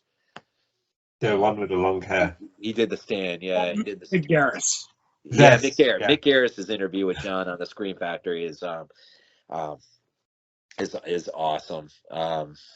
I think, and maybe too on the isn't it on the Scream Factor. Dean Cundy finally has a commentary track. I think so. Yeah. Yeah, but I prefer the Arrow transfer. Oh yeah. The Arrow transfer to Scream Factory easy. I don't know, Scream Factor. I think personally, I think they just screwed it up. But What's the Universal, difference with it? huh?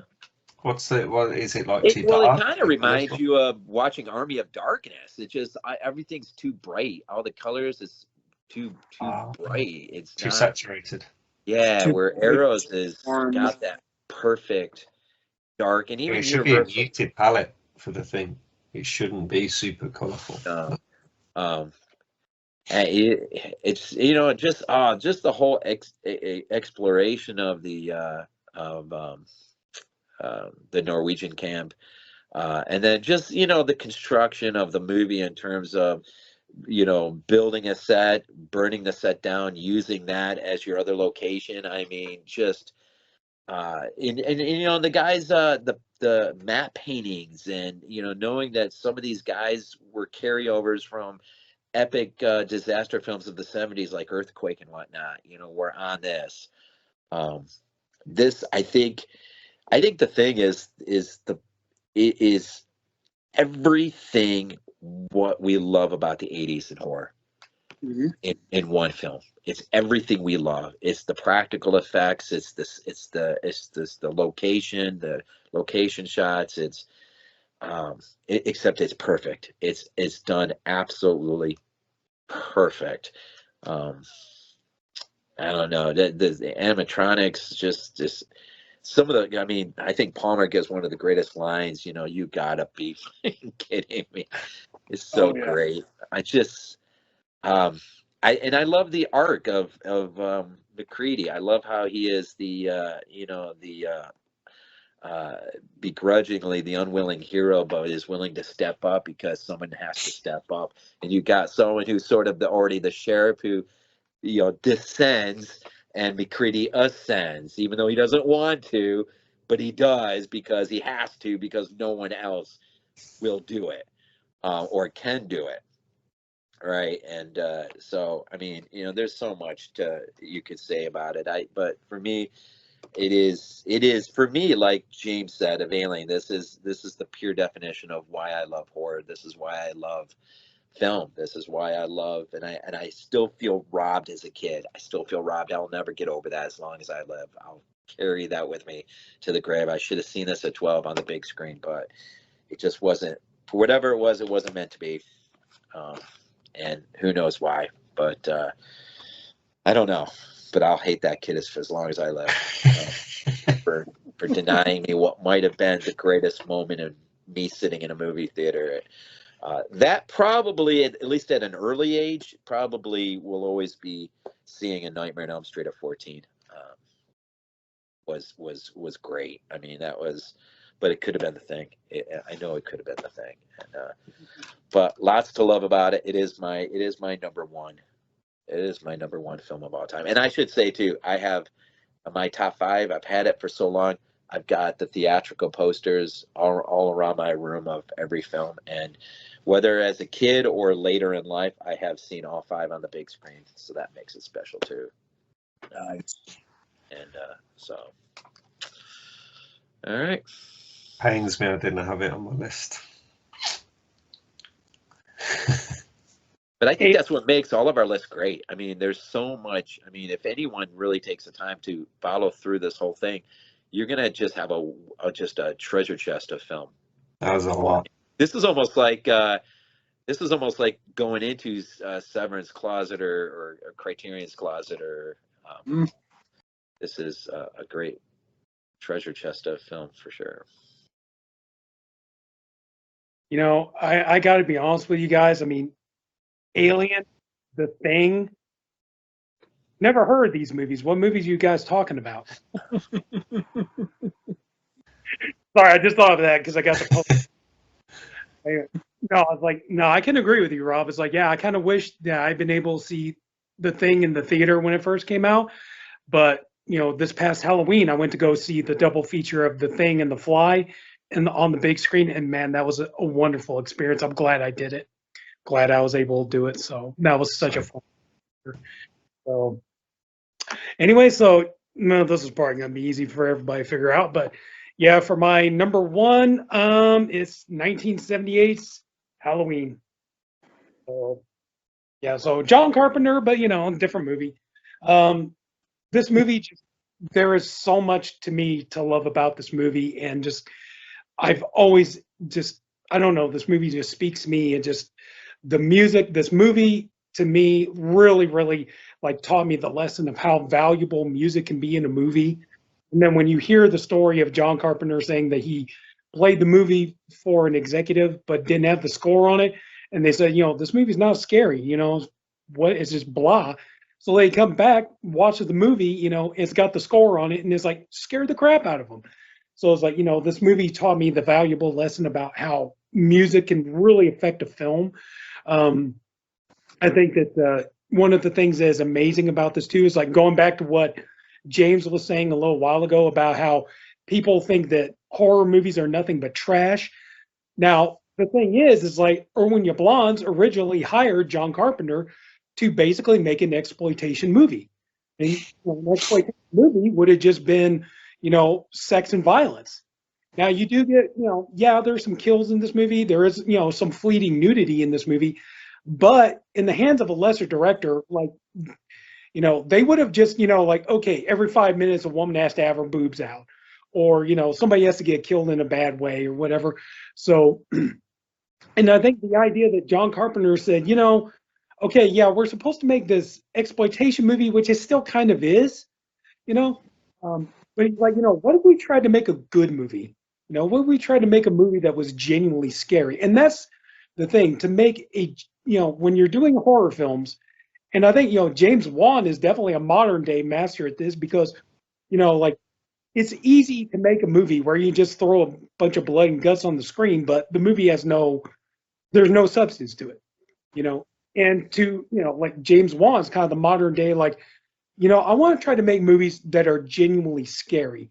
It's like, I hate jump scares. It's like, if there's going to be a jump scare, there's going to be a reason why it's there, and I think that, to me, I think it's much more challenging as a storyteller or a filmmaker to try to make a movie that is genuinely scary, rather than just say, let's just throw a bunch of tits and blood on the screen and there we'll call it a day, and to make a movie that is genuinely scary, it's well made, and it's, coming up on 50 years now, and this movie still holds up and people still love it.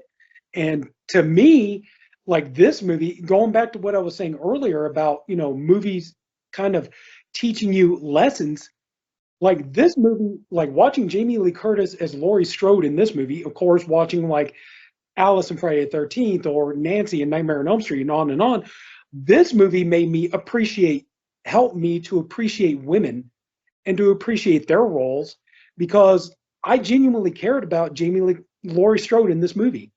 And it's like nowadays, a lot of these movies with these women characters, you don't care, because the characters are so badly written, they're so horrible and unlikable. And it's like this here, it's like, it's like, that women can be written well. And it's like, the funny part is, even if somebody comes up and says, well, yeah, because a man did it, right? It's like, no, this movie was co-written and produced by a woman. Okay, so yeah, don't give me that shit. It's like, oh, you only like it because a man made it. It's like, yeah, a man made it, but he collaborated with a woman on this, and just, I just love Laurie Strode as a character. It made me sympathize with her, and to me that became a valuable lesson that you could take into life. It's like, like, understand, like, don't be prejudiced against anybody, if that makes any sense. But just this movie, just to me, it's just like, it shows how beautifully a movie can be made. Dean Cundy's photography, same thing on The Thing. Dean Cundy's photography is absolutely perfection. Carpenter's score is brilliant. The characters are really likable. The fact that, this movie, tries to rely on genuine suspense and scares and storytelling rather than just, blood and gore and nudity, which a lot of people criticize Rob Zombie's movie of doing. I still personally think, though, that's just my opinion. I personally think, I think when Rob Zombie heard the story that Carpenter and Hill were hired to do an exploitation movie, and they decided to do a more classy horror film, I think Rob Zombie was kind of like, I would really like to see what the exploitation version of that would have been. And I think that might have inspired him in a way when he did his Halloween. That's just my take. That's an interesting take, actually.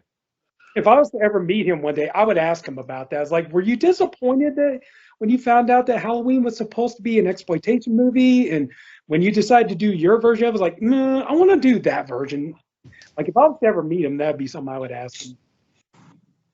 But just, yeah, I mean, this shows you can really tell a great story, and you can have a really great female lead who is likable. And that's the funny part. It's like I've seen people do reaction videos on YouTube, and everybody's like, like when Lori keeps, she throws the knife away, and everyone's, oh my God, that dumb bitch, she keeps throwing the knife away. I never thought, because after the first time watching the movie, when you realize the whole point of Michael Myers, he's supposed to be the boogeyman. He's supposed to be absolute evil. He's supposed to be the ultimate force, the shape, and all that kind of stuff. To me, it was all like, okay, then I don't think that Lori did anything stupid, because a lot of people always thought that. And it was like, okay, so in her mind, she's dealing with a human. So it's like when she's in the closet, she stabs him and he falls down. She figures she's just dealing with a regular guy. So she's not thinking that she's dealing with this force of nature, And then at the end, she's like, it was the boogeyman. Loomis is like, as a matter of fact, it was. And then to hit the point home, he goes to look out the window and Michael is gone, But yeah, and this movie, it's got some good humor in it. It's like, yeah, there are a couple of moments, a couple of the characters, like Annie, could be a little bit annoying, but I know, this isn't a perfect movie. It does have some flaws in the storytelling, but just, man, this is so well made, and I was like, and that's like another thing too. It's like I talk to some of the women at my workplace, and we talk about horror movies and stuff, and they're absolutely floored when I tell them about, like, the part in Halloween when she's in bed and the door opens and he's got the sheet on with the glasses and stuff. Yeah, that was Deborah Hill's idea. John Carpenter admitted as much. So one of the absolute scariest parts in the movie was conceived by a woman. So it's like, and they're just absolutely floored by that. So it's like, see, horror movies are not the trash, like what James said. Horror movies are not the trash that people try to make them out to be. We do. We have great women storytellers. Deborah Hill collaborated on this. We got Mary Herron. Thanks to her, we got American Psycho, Mary Lambert, Pet Sematary 1 and 2, and all that stuff. So, but yeah, just everything about this movie, I just love it to death, and it looks great. And just, of course, Michael Myers is so iconic looking and everything, and just, yeah. And the fact that this movie, no matter what, I mean, everything that can be done to a movie has been done to Halloween. It's been mocked, it's been spoofed, it's been sequelized, it's been remade, rebooted, all that kind of stuff. And this movie's coming to close to 50 years, and it still holds up, and it still endures, So, I mean, you can't fault the movie for that. So yeah, so my number one is Halloween. Big surprise there. I think if I ever could sit down, if I could ever ask John Carpenter a question, I think it would be, when you were in the early days of conceiving this movie, creating it, developing it with Deborah, how much of your conversation with Bob Clark came into your conception of who Michael Myers really was? Like, did you ever really think for a moment that, yeah, this is kind of like Billy having been caught, put away, and now he's come back? Or did you kind of like just, take that idea and clothe it with something totally different? Because that's always intrigued me, man. Just the idea of, that when Barb Clark talks about on the commentary, with him and John, and it always intrigues me. Of course, Michael Myers is so different than Billy, at least in terms of how Billy acts and how Michael acts, are like two separate characters. But it is curious that one is born out of that, and that is interesting. It does make you wonder what Bob Clark's sequel to that would have been like had he just did it. But had he done it, we probably would never got Halloween. So there you go. Yeah, probably. It's like, they're trying to talk about, like, you could tell, like, originally, because for Dr. Loomis, originally John Carpenter wanted Peter Cushing and Christopher Lee, wanted one of those two, and they turned. So that showed you he was trying to make, a genuinely well-made movie and everything. And even still with Donald Pleasance, I mean, come on, Donald Pleasance, brilliant. You gotta love him, and it just, but just, yeah, I mean, just everything about that movie, it's like the soundtrack. Everybody, the same thing with Jaws. Like everybody knows the Halloween soundtrack, even if you've never seen the movie. You know the theme, Oh, yeah. And it was crazy too. Dennis Quaid should have been in it. He should have been the boyfriend. Yeah, because he was I mean, that whole thing, the fact that it's just he could have been one more Hollywood icon who got his start in a horror movie, and he just missed out on that one because he was doing something else. Which is funny. The one thing I thought was interesting was a year or two ago when Jamie Lee Curtis won best supporting actress for that Everything Everywhere All at Once. She literally thanked all the horror fans when she, in her acceptance. She said, I want to say thank you to all the Halloween fans, the horror fans, because of you guys and your support. I was able to build up my career and everything because of all of you supporting me and everything else. So it's like, and that's the funny thing though too, is a lot of people think, like, when you think of horror, it's, oh, horror is misogynist and it's so anti-female and everything else. It's like, bullshit. Come on. You got Jamie Lee Curtis saying, like, her, and that was too, like on that commentary with her and John Carpenter, where she said, like, the funny thing is like actually doing all the horror movies I did, yeah, there were like Prom Night I did, shot my bra and stuff like this. The funny part is like everybody always had this perception that I was this, actress who runs around with her boobs hanging out in horror movies and stuff. Funny thing is like, I never had to do that until I got into mainstream movies. It wasn't until I started doing dramas and everything else that, the funny part was like, nope, none of the directors even came to me and said, if you want this role, you got to take your clothes off and all that stuff. Just never happened on a horror movie. But, since I wanted to do a drama, or like John Landis with Trading Places, you want this job, clothes got to come off. So she's like, I find it funny, but everybody thinks my whole thing is I just run around with my clothes off all the time, Well, it's pretty funny that Randy spoofs on that in Scream. Yeah. Oh, yeah. Which is funny. It's funny. That was a pretty remarkable top 10, actually. That was good. Yeah. A lot of surprises in there. I don't know about you guys, but I think when Tarantino came up, or maybe it was Glenn, your number one pick, I started to think, it's kind of surprising. Takashi Miike, he never came up in our top 10 at all.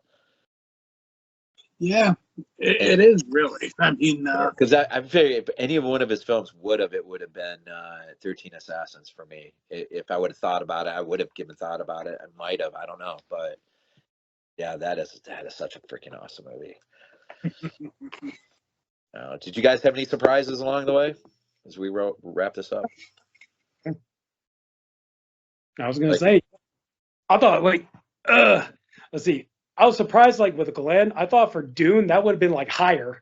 I figured that was number one or number two. So I definitely did not expect James to come up with Planes, Trains, and Automobiles. That's awesome. That movie is awesome. That is such a good movie. And it's like, Rob, where was the Lucio Fulci? You didn't. Where was Lucio? Yeah, I don't know. I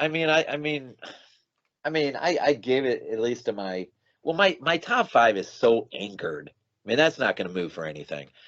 And so, and I've never really given thought to what would the extension of that even look like. And it would have to in some ways mirror my top 5, movies that were close, near and dear. And yet there have been a few films of late that have hit me in ways that films when I was a kid kind of hit me, you know? I mean, Godzilla -1 is just, I mean, I rewatched it the other day. You know, Sam got that early Christmas present for me. And that'll be my final Body Bags review, will be -1. That movie is a freaking perfect movie. And I guess the only question on my latter part was Dune Part 2, but I revisited that the other day, and I think I was just as mazed watching it again, like, you know, that I was the first couple times. But I don't know if I had to pick a Fulci. If a Fulci had to get in there somewhere, I mean, I don't know. I mean, obviously he's in my top 10 pure horror. I mean, my #1. I mean, City of the Living Dead, my #1 film of all time. But I don't know. Top 10 is a regular top 10. I think is a little different. You know, a little bit different. When you guys started mentioning it, I forgot. I was like, why didn't I not think of Star Wars? It's like, God, I love the Star Wars movies. Why didn't I think of any of the Star Wars movies? It just didn't occur to me for some reason. I don't know. But, no, Yeah. man, When you, 10 is a small number.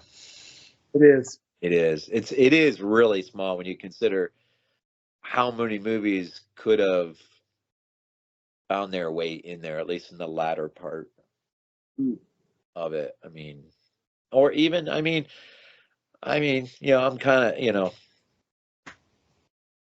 I mean, I'm kind of surprised in the latter part that, you know, it's Texas didn't get in there, but I don't have the same affinity for that movie over the years as Lonnie does, you know, and you know, and even with Rob Zombie, is, you know, as much as I love his movies, you know, I just in a serious top 10 horror, I don't know. I mean, I think he gets in there with one of his films at least, but it always helps seeing the stuff on a big screen. You know, I saw The House of Thousand Corpses on the big screen, and that was, I mean, I've talked about that. That was an amazing experience to see that on the big screen.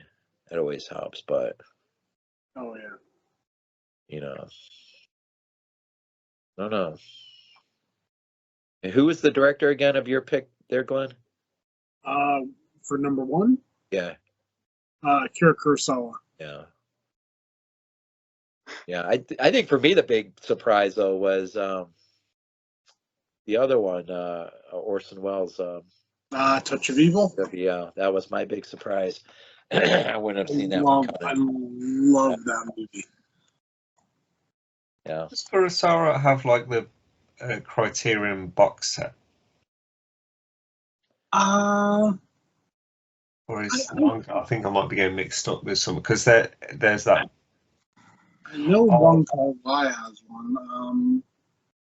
I know. It's the Swordsman box set. I can't remember his name. It starts with a K as well. Hey, how about you two? I'm just gonna have a very quick look. It's the Zatoichi, the Blind Swordsman. That's what I was thinking. Yeah. Yeah. Hey, stop it. But yeah, it's not one director. I think that's the Blind Swordsman, but it's not one director that does that. Is that right? I think it's multiple directors. Yeah. I think so. Yeah. It's just like a franchise kind of.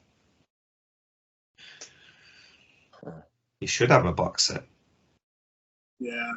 I mean, from what I'm seeing, just looking here, all the Akira Kurosawa box sets seem to be Japanese box sets, you know?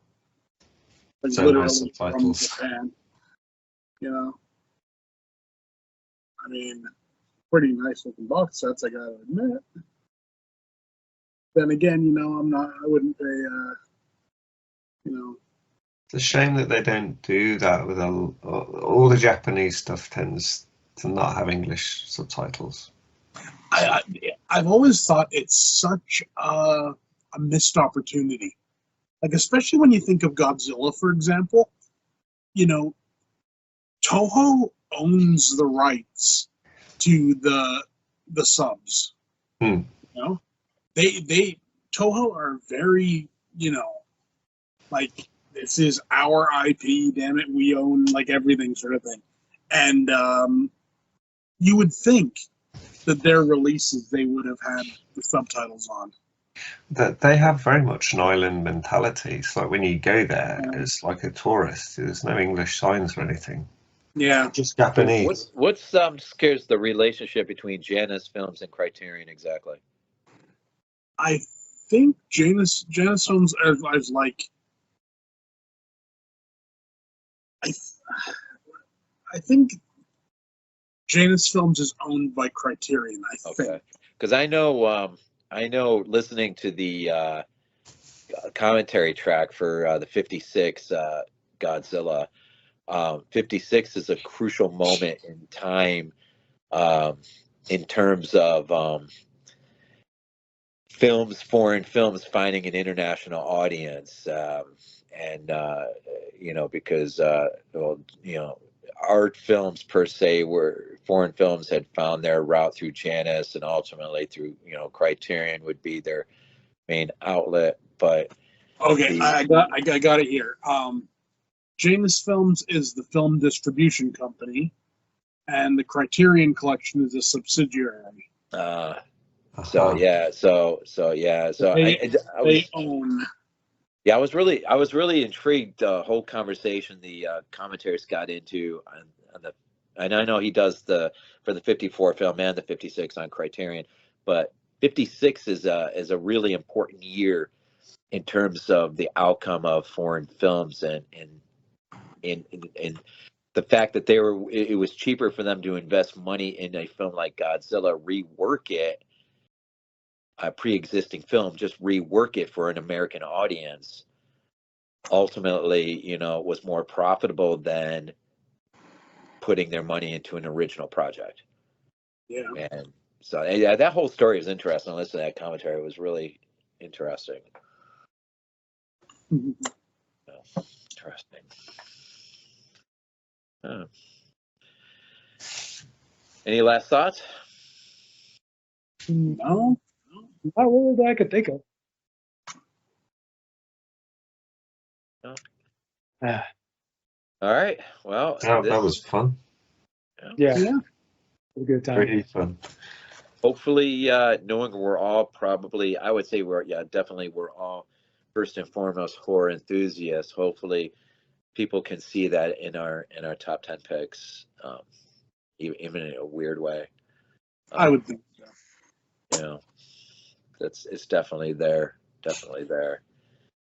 And with all of our holiday watchings now, I got to remember, I got Planes, Trains, and Automobiles on the shelf, but I don't know why we don't. I don't know why that's not a go-to on the holiday times. That's gonna change this year. Definitely, it's gonna get worked in with the others. So appreciate that offering. I know things are changing with obviously the channel, but need to figure out when to do one of these again and keep posting these. To do these. These are really, really fun. I'll always find time for these. I agree. Yeah.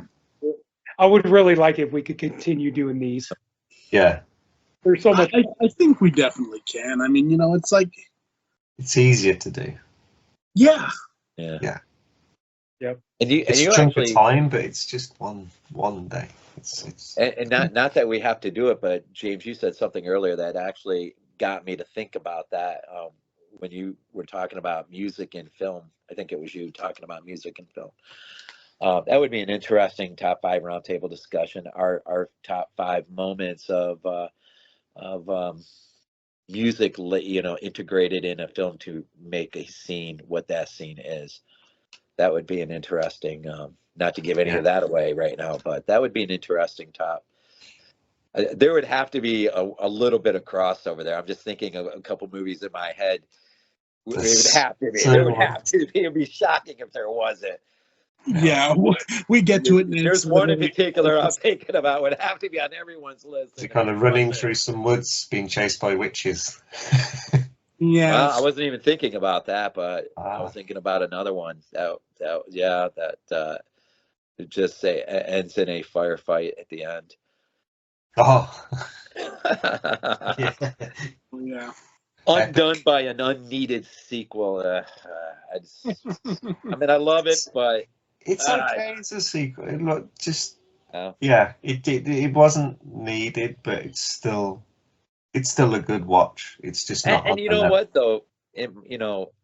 Actually, I wasn't even thinking, but you just said it. I mean, my Italy was represented in my top 10 though, Goblin on the Dawn of Mm. the Dead soundtrack. So Yep. and Morricone's score on the thing, the fact that he wrote it with Dario in Rome. So Italy did get in there. Do love Italy, I really do. But There's an easy one, top 5 Italian.